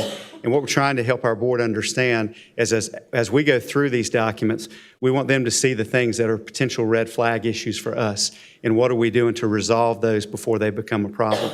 And I'm happy to tell you that we've got a balanced budget, that we're exactly where we need to be as we look at our budget to actual. There's no fear at this point of coming up in a situation of being in a deficit when we get to the end of the school year. And we feel like we've done this through a number of pieces that were put in place. I have to thank Caddy Moore and the folks that did the hard work before me because there were a lot of tough decisions that were made. But we have tough decisions, as you all know, as we move forward. And then the Audit Advisory Committee that has representatives from this body as well as ours will begin. Their first meeting is scheduled for May the 7th, and we're working. This was an idea that Caddy Moore brought forward, and they've had a committee like this in Wake County for some time. I've talked to the CFO in Wake County, looked at the documentation of the work that they're doing, and we'll be working with that group in terms of what our needs are, which may not mirror exactly what Wake Counties look like, but this will be a tool with individuals with great expertise to help us in the work that needs to be done. Could we get a list of that entire committee? I'll get it for you. There are 4 from the school system and 3 from the commissioners. We have that, and I can turn that around for you. Thank you. The debt status update, as you all know, $43.5 million was a big number that we were looking at. That number right now is at $6.6 million. That is an amount, as you see with the bullets that we have here, that we're working through scheduled and budgeted monthly payments. Also, the generous contributions of individuals in our community who have literally given out of their pocket to the tune of about $11 million have allowed us to get in a much different place than anybody might have thought we would have been in 6 months ago. The budget right now, it's budgeted for our 26-27 budget that we're working on. The plan would be that entire debt would be eliminated next year through the budget pieces that we have in the scheduled payments. The problem with that as we move forward is budgeted money for debt reduction can't be used for other purposes. So it impacts our ability to be able to support personnel. And I've explained to our folks that when we eliminate the debt, it gives us it frees up the money right now that's being obligated for debt repayment. But we want to make sure that we take care of that. Again, I've mentioned the support of our county commissioners and our local folks in our communities. Can I ask you a quick question? Certainly. At the end of the year, with your schedule part, what do you think your debt will be on June 30th? I think we have somewhere between $250,000 and $500,000 in our last fundraiser from the community, and then we have $1.5 million in addition to that. So we should take off at least $2 million, and my hope would be that we'd be well under the $5 million range and somewhere closer to 4.5. Thanks. Legislative update, and I know you all have talked about that a bit with the work that you all have to do, and we do as well. One of the things that I asked our board to revisit were legislative priorities, because I think it's important that we communicate with our members in the General Assembly. And I'm one of 2 superintendents in North Carolina that also serves on the AASA, which is our national superintendents organization body, the governing board that goes to Washington, D.C. And we're in D.C. every July. So when I talk about legislative priorities, we certainly apply these in the General Assembly, but also in Washington, D.C. with local representation and local voice. I've had an opportunity to meet with our local members of the General Assembly, which I think is very important. It's important to me that I build relationships before I make a request. And I've expressed to them that I don't want it to be just one way. I don't want it to be I come to the elected official to ask for something. And part of the role that I feel like I can play, I'm in year 17 as a superintendent. I've done it for a long time, 32 as an educator. And I'm proud to be able to say that there are members of the General Assembly in the process of writing bills will send those to me and ask me to take a look at them. I'm sure Dr. Martin had that experience as well. And the question is, does this do what I'm intending it to do? And maybe more importantly, are there any unintended consequences in the way this is written? And those are ways to help them in their work and many other things. Well, I've had individuals that have just requested to come into our classrooms and be able to speak about civics, little things like that that are big for them and big for us to be able to have them with us. So I don't want it just to be a meeting where I go to Raleigh and meet them in an office or call them and tell them we've got a problem that we need to have fixed, but showing them the fact that we want to work with them and try to have them be a part of the things that we're doing. The priorities, just so you know what they are, and I think for the most part, these don't fall in a liberal or conservative or Republican or Democrat vein. These are things that we feel like are good for students and our teachers. The competitive teacher compensation piece, which we know we're probably going to be looking at when the General Assembly does their budget work for next year. Classified, non-classified staff wage increases, a weighted student funding formula for exceptional children. The way the funding formula works right now, a student who's receiving 30 minutes of speech services 2 times a week receives the same amount of money that we get as a student who's non-ambulatory, who needs a diaper change and has a trach tube. And those are 2 completely different level of needs. And we feel like the weighted student formula for funding should reflect that. Local calendar flexibility is very important, as you've heard the conversation that we've had through the years. Public dollar transparency, and this is a school voucher piece. And all I would say about that is that my request would be any school that receives state dollars ought to be held to the same accountability that we are, so that you can truly do an apples to apples comparison. And then school performance grade redesign. I've been asked, in fact, there's a committee going on today that I'm not a part of because I wanted to be here with you. They're in Raleigh talking about the school performance grade redesign. And as you know, in elementary and middle school, it's based on one thing, and that's a single test score on a single test day that determines the success or the picture of success for a school, for a student, for a teacher and a principal in North Carolina. There's much more of what goes on in a school and in a classroom, and I'm privileged to see it every day when I'm out in the schools, but it's not reflected in our report card. So we're looking at a school report card redesign. I think when you look at that, if you take a look across the state at what the report card grades, when we're talking about A through F, the grade distribution of our high schools across the state is much better than the grade distribution of our middle and our elementary schools. And I would argue the main reason for that is there are more indicators on the high school report card which allow you to be able to say these are things that are going on that are critically important. And I'm going to talk about a few of those as we talk about the student achievement. Another piece for me that's very important, it just has been in my life's work and the things that I do, is about building relationships. There's nothing more important than building relationships with individuals and groups within our community. I want to continue to strengthen and establish the partnerships to help meet our needs, to welcome community members into our schools. That's one thing that I heard early on when I came, was that there are a number of folks that want to be in the schools, that want to volunteer, they want to play a role, and they feel like the schools are closed to them for some reason. So this is a conversation that I've had with our school leaders, and there are certain requirements, obviously, that we have to have in place for safety reasons about individuals coming into schools. But we want to do 2 things. We want to showcase the things that are going on in our buildings, and we also want to encourage them to volunteer in some way. So there's a great deal of talent, a talent spectrum across our community of individuals, and if we can find a way to plug that in and be able to help them benefit our students and our teachers, it would be a wonderful thing. The financial support for debt reduction, and I really want to focus on the elimination because I think we're at that point. And then leveraging whatever those resources are to better serve our students, staff, and other stakeholders. And I think about this not just in terms of an individual coming in and reading to a class, but are there things that could be done that could be mental health related, or the physical needs that we have within our community where we can partner and do some things on a community-based level that may not be being done to the level that could potentially happen. Some outcomes of the financial situations, and you all, I think, are well aware of that.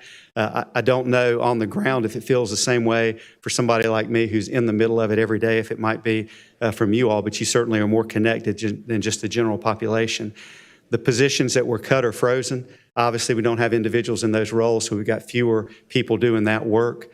the budgets that were heavily impacted, and we're talking about department budgets, operations, many of those. The one that's big for me is the damage to the reputation of our school system. And in my personal life, I will tell folks I'll trust you until you've given me a reason not to trust you. And when that trust is violated, it's hard to get it back. And I think that's where we are as a school district. And my father used to tell me over and over and over again, don't tell me, show me. And that's what I feel like we've got to live. We've got to show through our actions that we really mean the kinds of things that we're saying, and folks realize that hopefully we can earn that trust back. We've been forced to review and change the standard operating procedures in many areas. This will continue. The Tyler implementation is something that will take care of the technology across our flow of work that we have that includes obviously things in the financial world, but also on the HR side as we hire individuals and get those records put together. And I think as we've done the implementation of Tyler and we look at some of the areas already where we've been positively impacted, we see the value of that accentuated. I think we knew that we needed to be there. We wanted to be there. There was some pains getting to that point when you do any new implementation, but clearly there's a value of having that in place. Challenges, the ADM decline, and I know I don't want to assume that you know the jargon from education because we have a lot of it, but that's average daily membership and is what the official head count is for our school system. And there's been a new way of school funding being set up in North Carolina over the last 3 years or so called the funding in arrears model. So next year, our funding is going to be based on this year's ADM, which is problematic for us. This has nothing to do with anything on the financial side directly, maybe indirectly, but we're down 1,551 students from where we were last year. And I tell our folks, that's larger than some school systems in the state of North Carolina. Small school systems don't have that many students. That's how many we've lost. And the question is, why did we lose them and where did they go? Some of those individuals I know are with their parents who are no longer employed with us because of the reduction in force that we had and choices that individuals made. There are other individuals who've expressed to me that they've got concerns, but they just don't trust the system anymore. They don't know when the next shoe is going to drop and just a number of issues like that. And then there are some that are just choosing the choice options. There's more choice available right now than we've ever had before.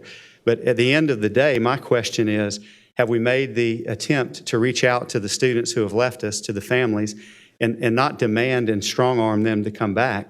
Because I'm a strong believer in school choice. And I want to be able to compete with anybody. And my question is, what are we not doing? We're not doing well. We're not doing it all that other folks are doing that's caused them to want to go somewhere else. So you're going to see me talk about that in a little bit. Budget challenges, operations, the impacts on our classroom, and certainly the heavier burden on the commissioners, not just you all, but every county commission group in North Carolina is taking on a larger proportion of funding for local schools just because of the reductions that we've seen at the state level.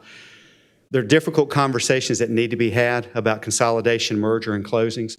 We talk about underutilization of schools and operational efficiency. Those are challenges that are brought come to a head that we have to deal with. And then I found it's been a challenge for our folks to do something that we should do that I don't think we ever have done enough because we're a humble group to be in the public service work that we're doing. But celebrating the successes and accomplishments of our students and our staff in a climate shrouded by gloom and despair. And it just felt to me when I first got here that there were folks that were afraid to talk about anything that was positive because there was just such a depressed sense of what was going on. And that doesn't help us when folks from the outside are looking at the things that we're doing to determine, is that a place where I want to be as an employee? Is that a place where I want to send my children as a parent of students? So one of the big tasks that we have, I feel like, is to change the narrative and to really talk about the things that are going on. So I've got 4 grown children, but as I've done my work and I've been out in the schools and I'm meeting with the principals, I'll call my wife when I get done, who's recently retired. And she's able to take phone call because she's recently retired no matter what time I finish. And I say, Nancy, I don't know if our children were school age where I'd want them to go to school. And because there's so many good options of things that I see that are going on. And I think that makes me feel good, but I also feel like there's a disconnect between what I see and what I feel and what the general public may see or feel. And we've got to do a better job sharing that. And then safety continues to be a concern that I'd love to have a conversation with you all about. I don't want to do that in an open forum just because of the sensitive nature of the safety pieces, but be able to share that with you a bit. Some achievements. Before you leave and- that slide, can I ask you a quick Certainly. question? On your, this funding in arrears program, so if next year you had more students, is there an immediate adjustment, or do you have to wait yet another year? So what we've been told is that there's a fund set up if you have major increases, but generally you have to wait for the next year. And major would be defined as? We don't know yet. There are only 5 districts I understand in the state that have had any growth, and I think the largest is Brunswick, and they're under 200. So the growth is very small. I would love to think we could get a quarter of that 1,500 back, which would be a big number for us, and certainly you would think would warrant us being able to go to the state and say, because we've had this big influx of students, whether they're new or returning students, if we could recover that, then I would hope that number would demand some attention. And just related to the 1,500 reduction that you're planning for next year, how many local positions have you reduced in that plan? I mean, what is your offset on those 1,500 in teachers? I'll have to go back and look at that. What we've looked at, many of those would be local, because we're looking first of all at what the state's going to cover, because that's where the cut comes, is at the state level. It certainly will reduce the number of employees. I can give you a total local number. I don't have that right in front of me right now. And I want to talk a little bit about the budget piece I put together, so if somebody will remind me, I'm sure you will, because that's a big topic of where we are right now. Achievement, I went back and looked at the last presentation that was shared with you. It had some end of grade and end of course data. Obviously, where we are right now, we don't have that available, but there's some things here that I think are very promising, and also some things I think we need to work on as we work through. CTE credential attainment. What a CTE is, that's a career technical and education credential. So a student, for example, who's working in the area of welding is able to do the welding work and then take a test to be able to get a credential that they can take as part of their application that an employer would hopefully see as very valuable. You can see that last year we had over 7,200 credentials that were earned by our students, and in the fall we had almost 3,200, and we expect that number to be more than double as we move forward. We're proud of that work because I think that's an area that's been untapped for a long time, the value of CTE and the work that's being done for students that are either going to go directly into a vocational role or somebody who may want to go to the community college for a community college degree, because the credentials are important on the hiring and being employed side. The work that's spent that's not related from CTE necessarily is the dual enrollment piece that we have, where students are able to get credit while they're in high school, which is a benefit and kind of a twofold benefit. The student and family does not have to pay for the tuition while they're with us, and then they get the credit that they're able to carry with them upon graduation, so they have classes that they don't have to take when they become college students. The AP data here is a year old just because it's a little bit older when we get it. But the fact that we had an increase, and we have seen increases in the number of students taking AP exams. I'm really proud that over 80% of our exams that are taken earn a score of 3 or higher, which is a large increase from back in 21-22. We have an increase in the number of students who are taking the courses, and the number of our non-white students who are enrolled in AP courses, which for some reason there seemed to be either a ceiling or a door on those classes where they weren't available to everyone. And now we're encouraging that, and we're seeing that students who are taking those courses who might have not done that traditionally are doing very well. What's the value of the AP class over a career and college promise class? There are two differences. When you pass the career and college promise class, you get the community college credit. You've earned it at that point. You have to pass the AP test in addition to completing the class. So there could be students that complete the AP course, but they don't pass the test, and then they don't get any academic credit.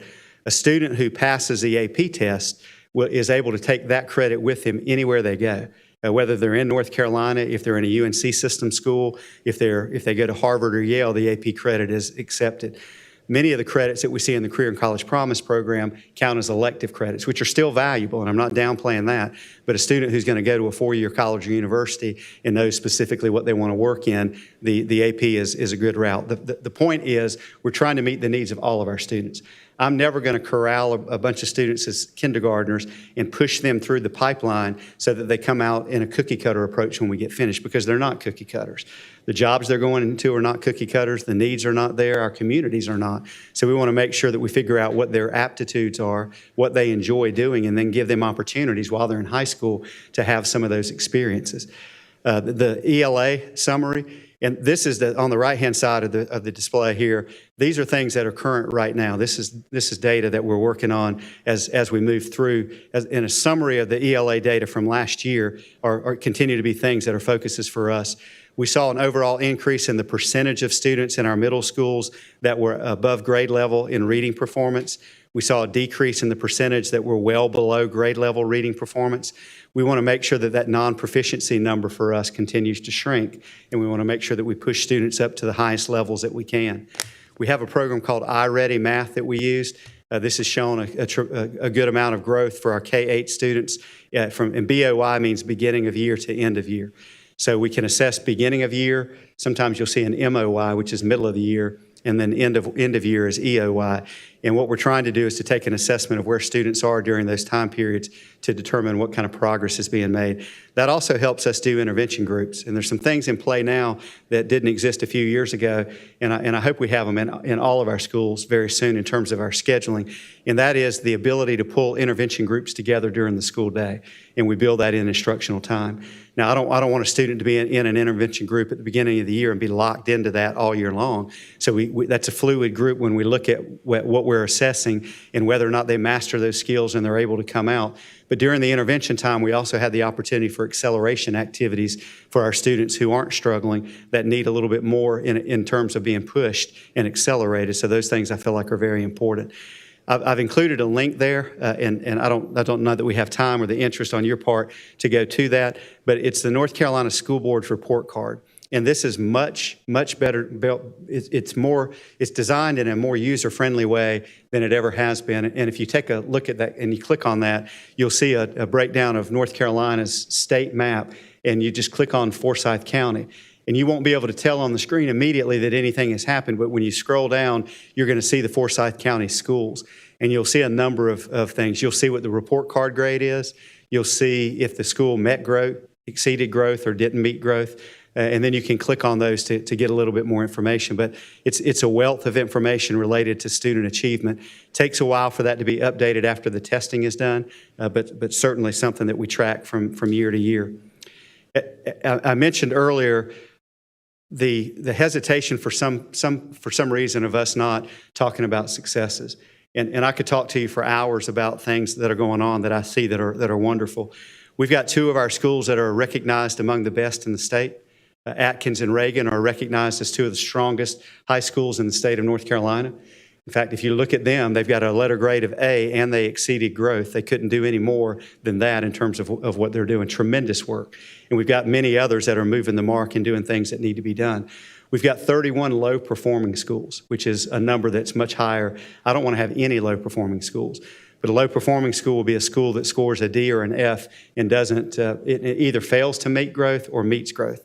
And there's some question at the state level whether or not a school that actually meets its growth standard from the beginning of the year to the end of the year should really be called low-performing when they're meeting the standard that's set. That's something that we continue to talk about.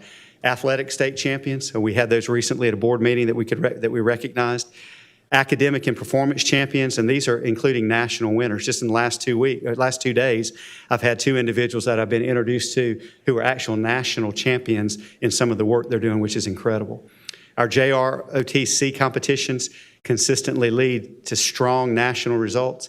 I had an opportunity last night to be at East Forsyth High School to be the inspecting officer of all of the cadets that are in our ROTC programs. It's impressive when you see the things that they're doing. And I think about the folks that are going into a military career. It means a lot for them, and they're well prepared.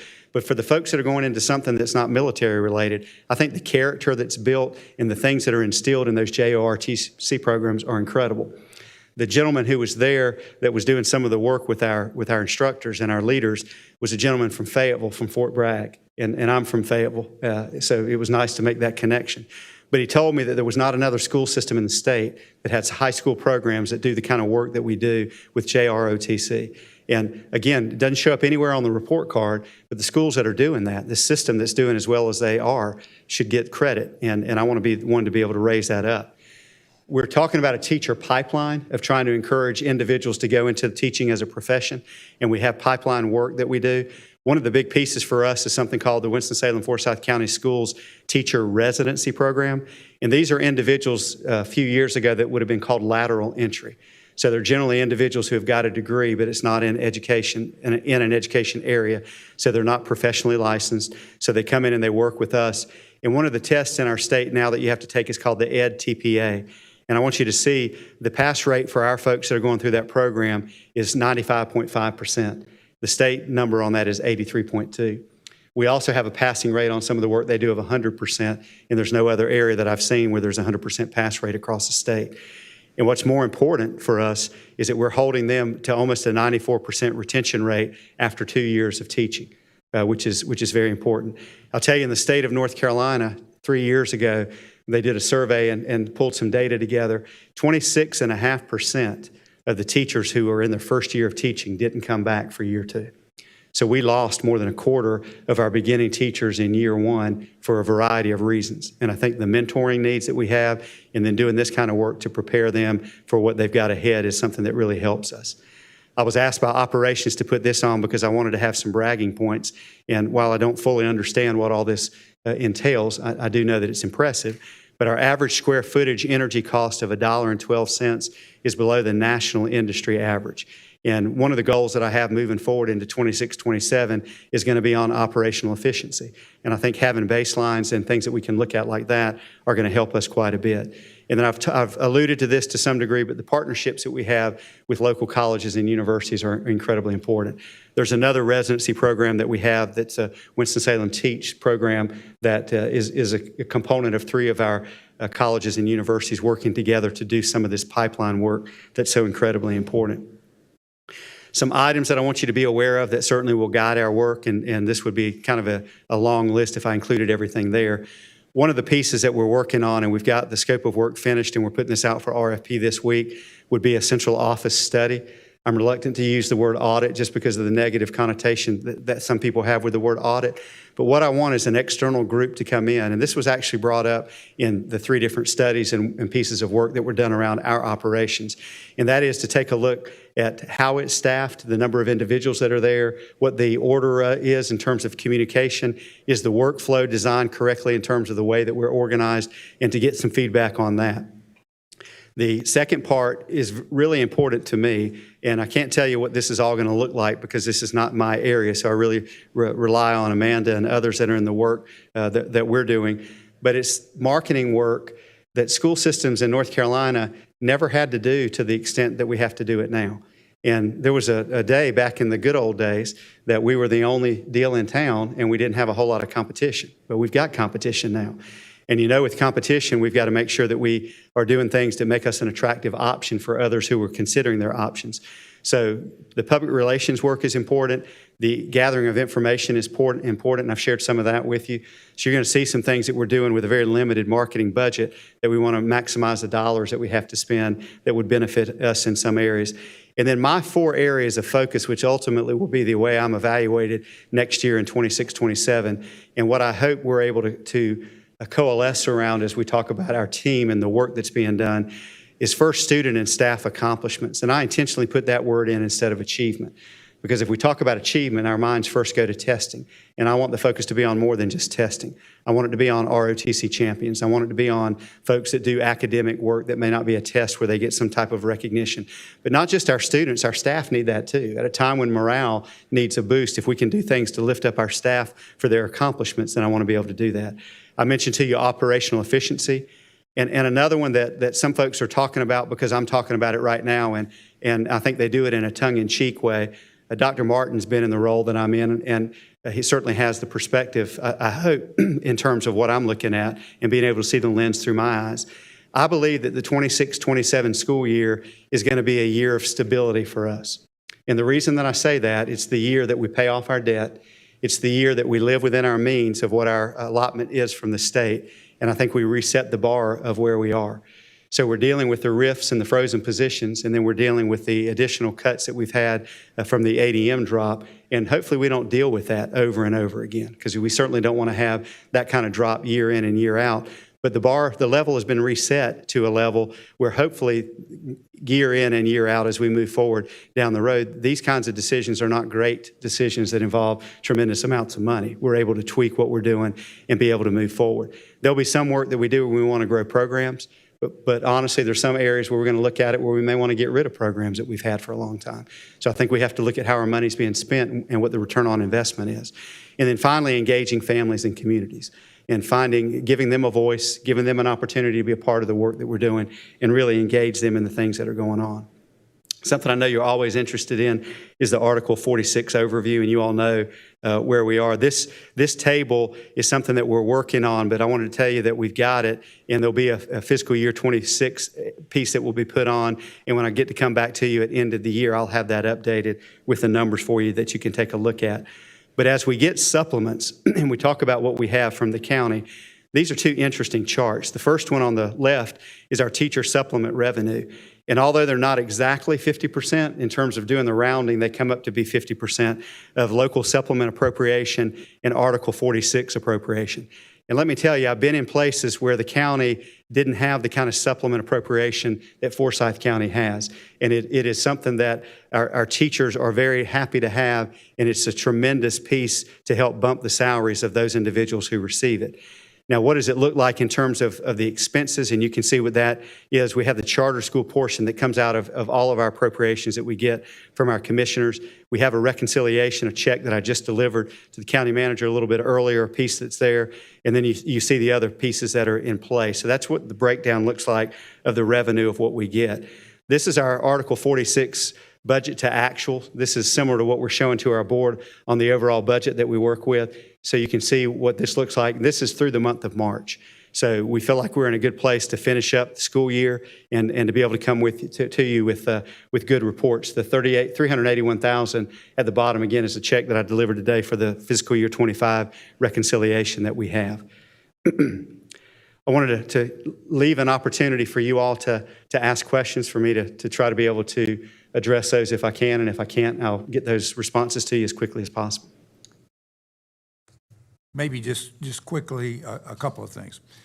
In terms of we've all read the newspaper on the budget part, and there were essentially 3 or 4 different recommendations.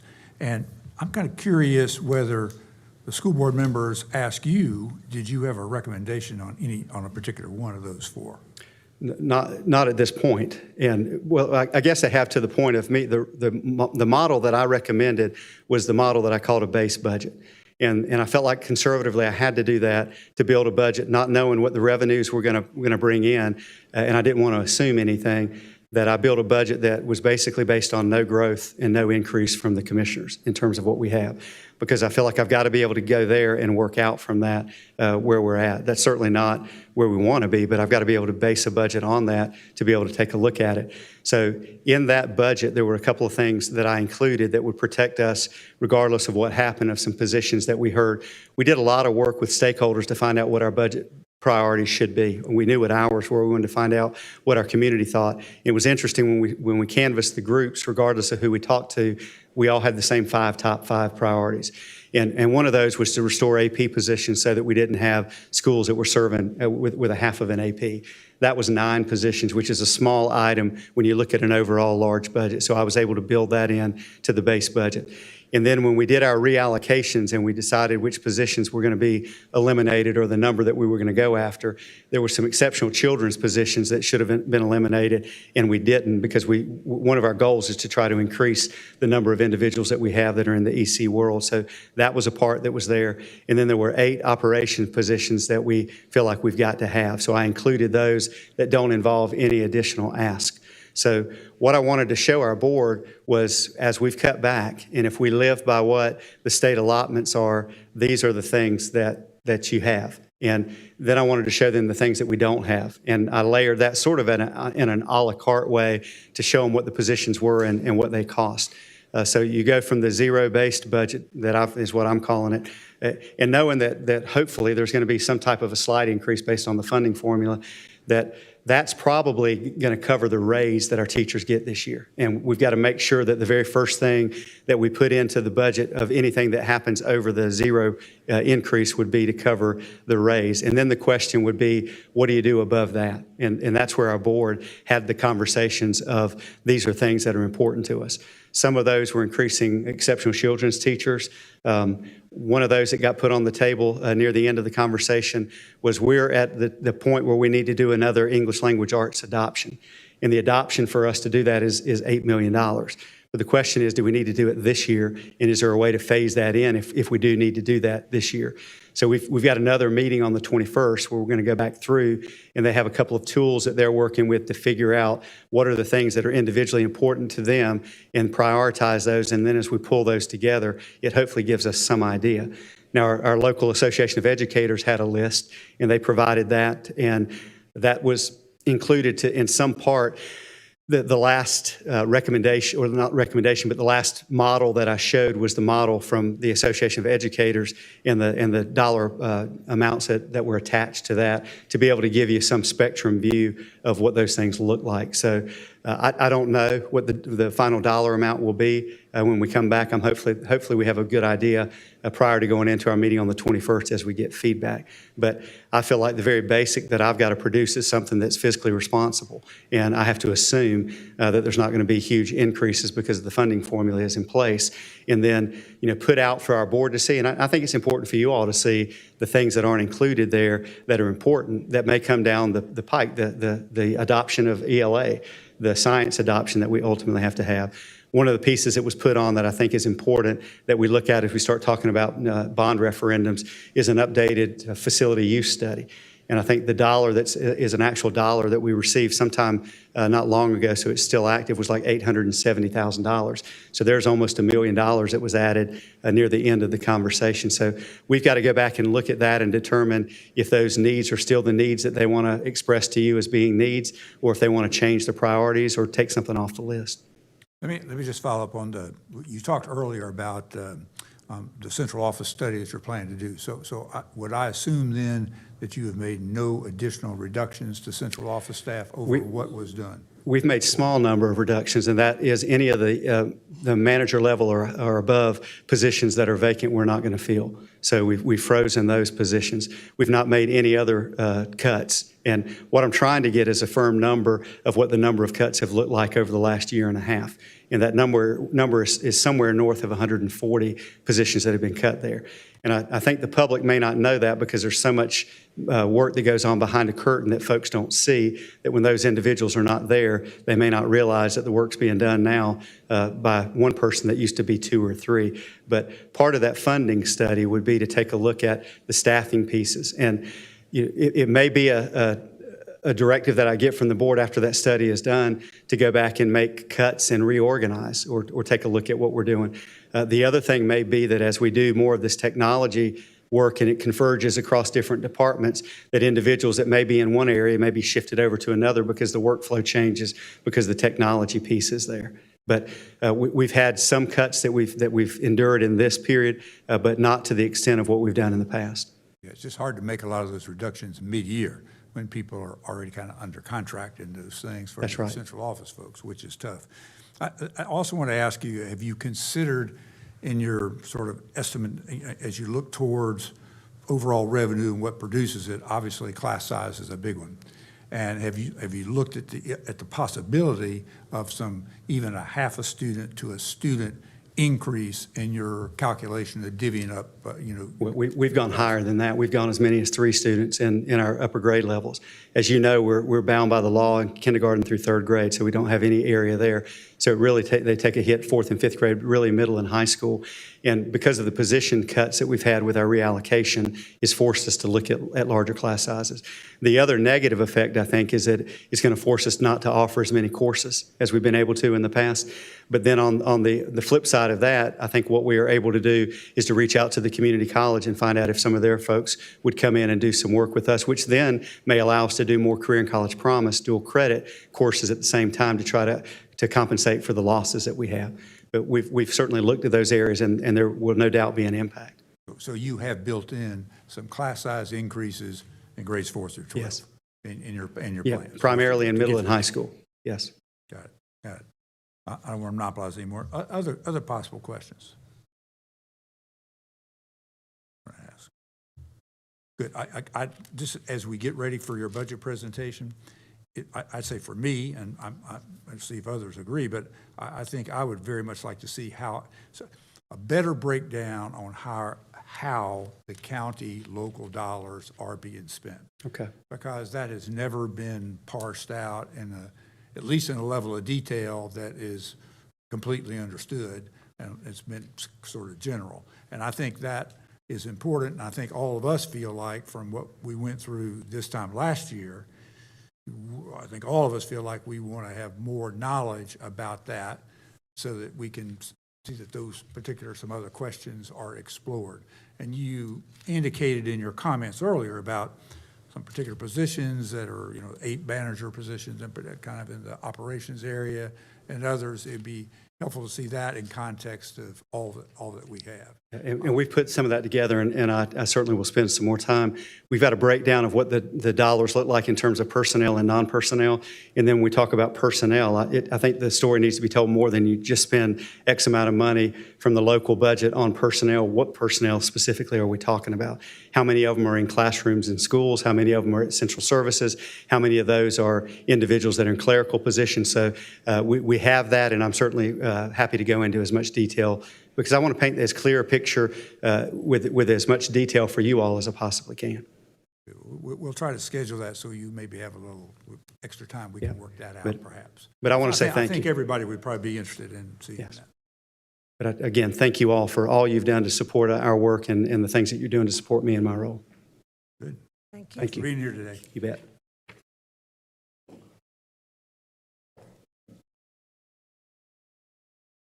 Last but not least. Try and make it as efficient as possible.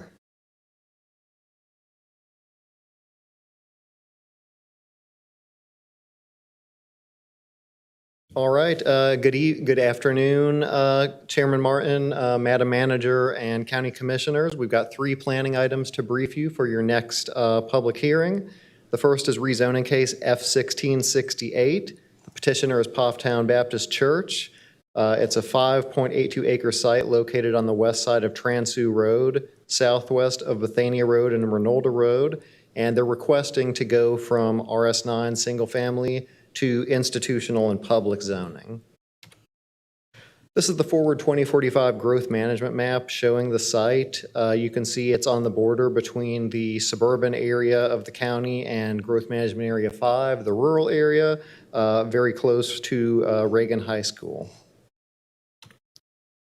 This is the location map showing the property in the yellow there.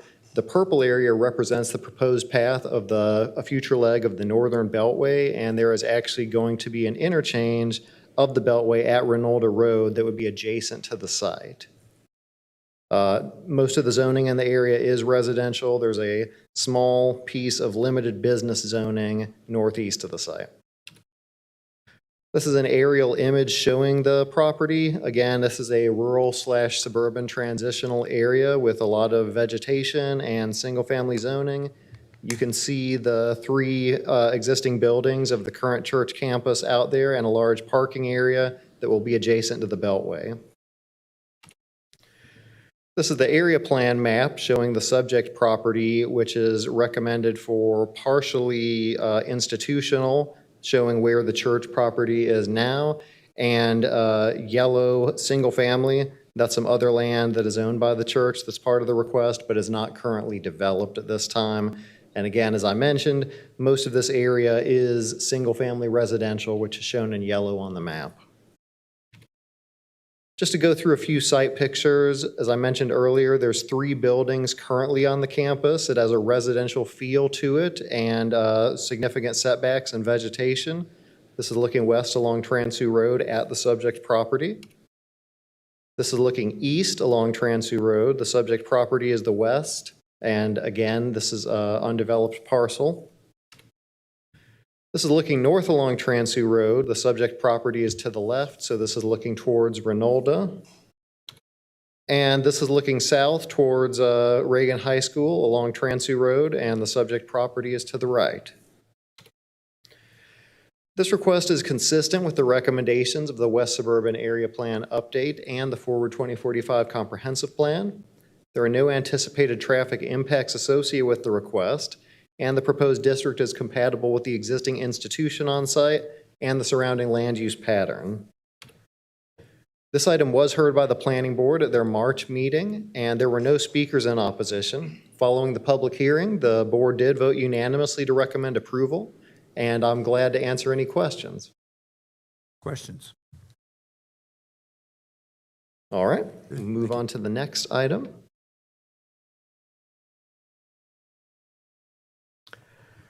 The next two items are both text amendments to the Unified Development Ordinances. The first is UDO CC 32. The petitioner is planning and development staff, and this request would modify Chapter 8 of the UDO to remove language related to graded slopes, mechanically stabilized slopes, and fills.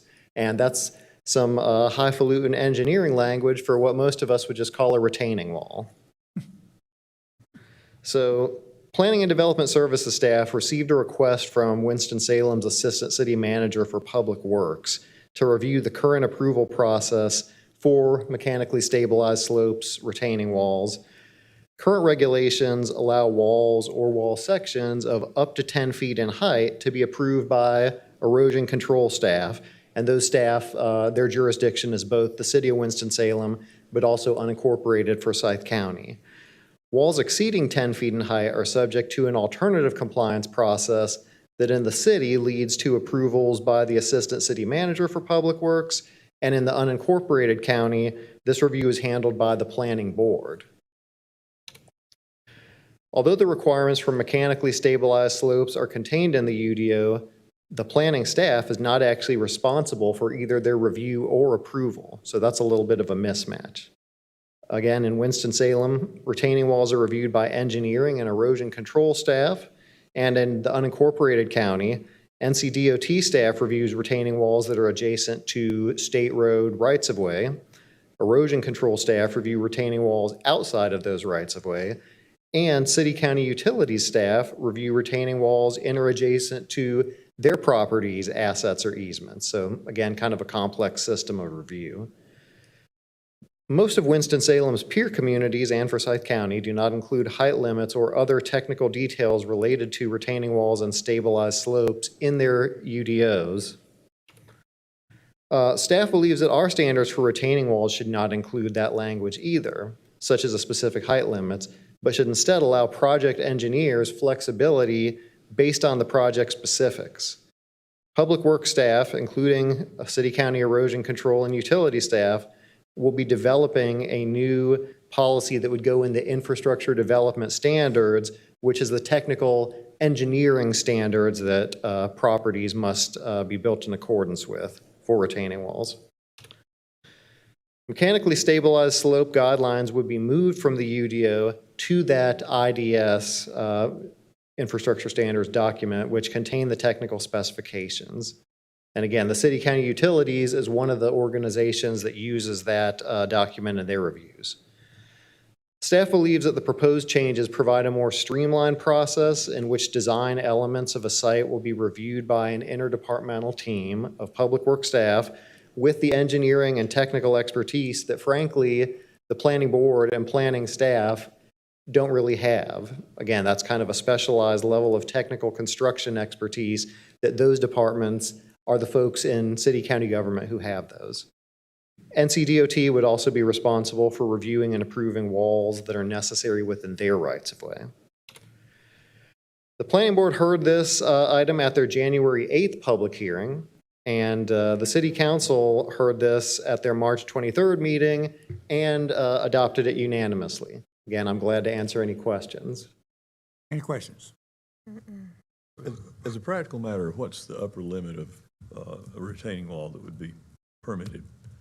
So that's certainly a engineering question, Commissioner Bessie. I don't want to speculate on that just from personal anecdotal experience. I've certainly gone to other communities and seen 25, 30-foot tall wall sections in certain cases. Obviously, there is more engineering cost and complexity associated with that because of the way the walls are made and some of the anchoring sections and segments that are going to have to extend further back into the slope. You're going to have to either push the dirt out when you build that and then kind of push it back up to face the wall. So again, it's definitely a costlier way to do things, but in the certain situations, as we've talked about before with Forward 2045, we're the 4th most populated county in terms of North Carolina. We're 60th in terms of land area. We do have folks looking at more expensive, more engineering complex systems of site development than maybe we did in the past. And that's one of the reasons for kind of moving this to the engineers who can arbitrate those kind of decisions from the planners. How do you check to see that compliance with adequate engineering requirements have been met, that the retaining wall, the higher retaining wall is actually safely constructed? So there's kind of a two-step process. From a design standpoint, the engineer who is designing it is certainly putting their seal on the line. There's kind of that check and balance. Certain types of walls are going to have staff with engineering backgrounds that are reviewing those drawings as well, obviously. And the second piece of that is erosion control staff, which again serves the city of Winston-Salem and unincorporated Forsyth and the small towns you all serve, is going to be going out there and inspecting those walls when they're constructed and making sure they were built according to the plans. All right, so that's in the changed recommendations. That inspection is retained. Correct, yeah. Really, all this does is it takes the approval authority for the taller walls from the planning board or the assistant city manager for public works in Winston-Salem and makes it to where you don't have to go through kind of a UDO-based process. This is worked out on the site development back end where you're putting in your other infrastructure, and it's those public works departments of the city and the county that have the engineering experience to kind of navigate that. But it's guaranteed that that inspection will continue from those? 100%. Okay. Yeah. Other questions? 6 to 8 foot retaining walls, for private home construction are not unusual, and they're generally block construction. So for a taller one, is there a different mechanism used there? And is there surface facing? I mean, most people, they put the retaining wall in and they put an attractive surface over it. Certainly, there's plants and other things you can use to anchor the top of the slopes. There's obviously a variety of different facing materials. It can be a segmented block wall like homeowners use. It can be something more complex like a stone wall. There's what they call the cribs, which are basically the wire mesh that go into the hill essentially, and there's riprap and gravel and other stuff that anchors it. So that's kind of the extent of my engineering knowledge, but again, Commissioner Wilson, there's a variety of different construction methodologies that could be used in the appropriate case. Great. All right, we'll move on to the last presentation. This is UDO CC 33. The petitioner on this one is also planning and development staff. And this request would add view corridors which prohibit off-premises ground signs, AKA billboards, along segments of US 421 and US 158 within unincorporated Forsyth County. This also includes an updated definition of the National Highway System. Just by way of background, the Highway Beautification Act of 1965 gives the federal government the right to allow billboards on zoned or unzoned commercial industrial areas along any road within the National Highway System. And the act also gives states and municipalities the ability to enact standards limiting where billboards can be placed. This is just a map showing where the National Highway System roads are in Forsyth County. Essentially, you're looking at things like interstates, I-285/US 52, I-40, 421, I-74, the former 311 in the southeast part of the county, old 311 kind of by Smith Reynolds Airport, and of course, US 158 out towards Walkertown and Ballous Lake, and also Highway 67, which is Silas Creek Parkway and parts of University Parkway. In unincorporated Forsyth County, billboards are presently allowed only along roads in that national highway system, but also in only 3 zoning districts: highway business and the limited industrial and the general industrial, LI and GI. Some of the roads in the national highway system are also prohibited by local regulations since they've been designated as view corridors that have existed in our UDO since the mid-1980s. This is a map that shows the current view corridors in Forsyth County. You all may remember I presented an amendment probably 6 or 7 years ago adding the corridors J and K, which are the segments of the Northern Beltway, to make sure that road doesn't have any billboards allowed on it. There's also significant portions of 40, Salem Parkway, 421, Louisville Clemens Road, and 52 in downtown Winston-Salem that are also view corridors that prohibit billboards. This proposed UDO amendment actually resulted from a rezoning request that you all may remember denying in 2024 west of Louisville for a billboard. Staff reviewed the National Highway System map and the view corridor map and determined that US 421, 158, and C109 in unincorporated Forsyth County were not protected by view corridors in the UDO. So based on direction that Chris received one of his quarterly briefings with the commissioners, staff started researching the inclusion of these roads in the view corridor program. NC 109 was subsequently removed from consideration by the commissioners at our quarterly briefing session in early 2026. Again, that was because there's only 4 sites along that corridor that even have the appropriate zoning, but they're special use zoning. None of them include billboards as one of the approved special uses. So it would be very difficult, we'll say, to even have a billboard along NC 109. So this is the proposed amendment to that view corridor map that I showed previously. Corridors M and P in the red dashed lines are basically what we're proposing to add to the protected areas where billboards could not go. M is essentially west of Louisville, which is where that billboard case from 2024 was. Also a small area between Louisville and Clemens and Winston-Salem along 421, and the areas on Highway 158 that are outside of Walkertown's jurisdiction and unincorporated Forsyth County. And again, you should have slightly higher quality versions of this image in your packet. In summary, there are presently no billboards located along the proposed US 421 and US 158 view corridors. Staff did find 3 properties in the northeast corner of the US 421 Stiers Ferry Road interchange that are zoned HB in which a billboard could be constructed. Due to some issues resulting from the Helene legislation related to downzoning that you all had been briefed on probably a year or so ago, we did have to prohibit those, or not prohibit, but remove those properties, those 3 parcels from this text amendment, so those could continue to allow billboards because of the involuntary downzoning prevention that Helene bill basically made local communities have to address with their rezonings. So just to bring you all a reminder of what's in that area, it's basically, there's a martial arts gym, there is a dollar type store, there's a Pizza Hut, the former gas station is over there, so I believe that's called the Louisville Crossing Shopping Center, if memory serves.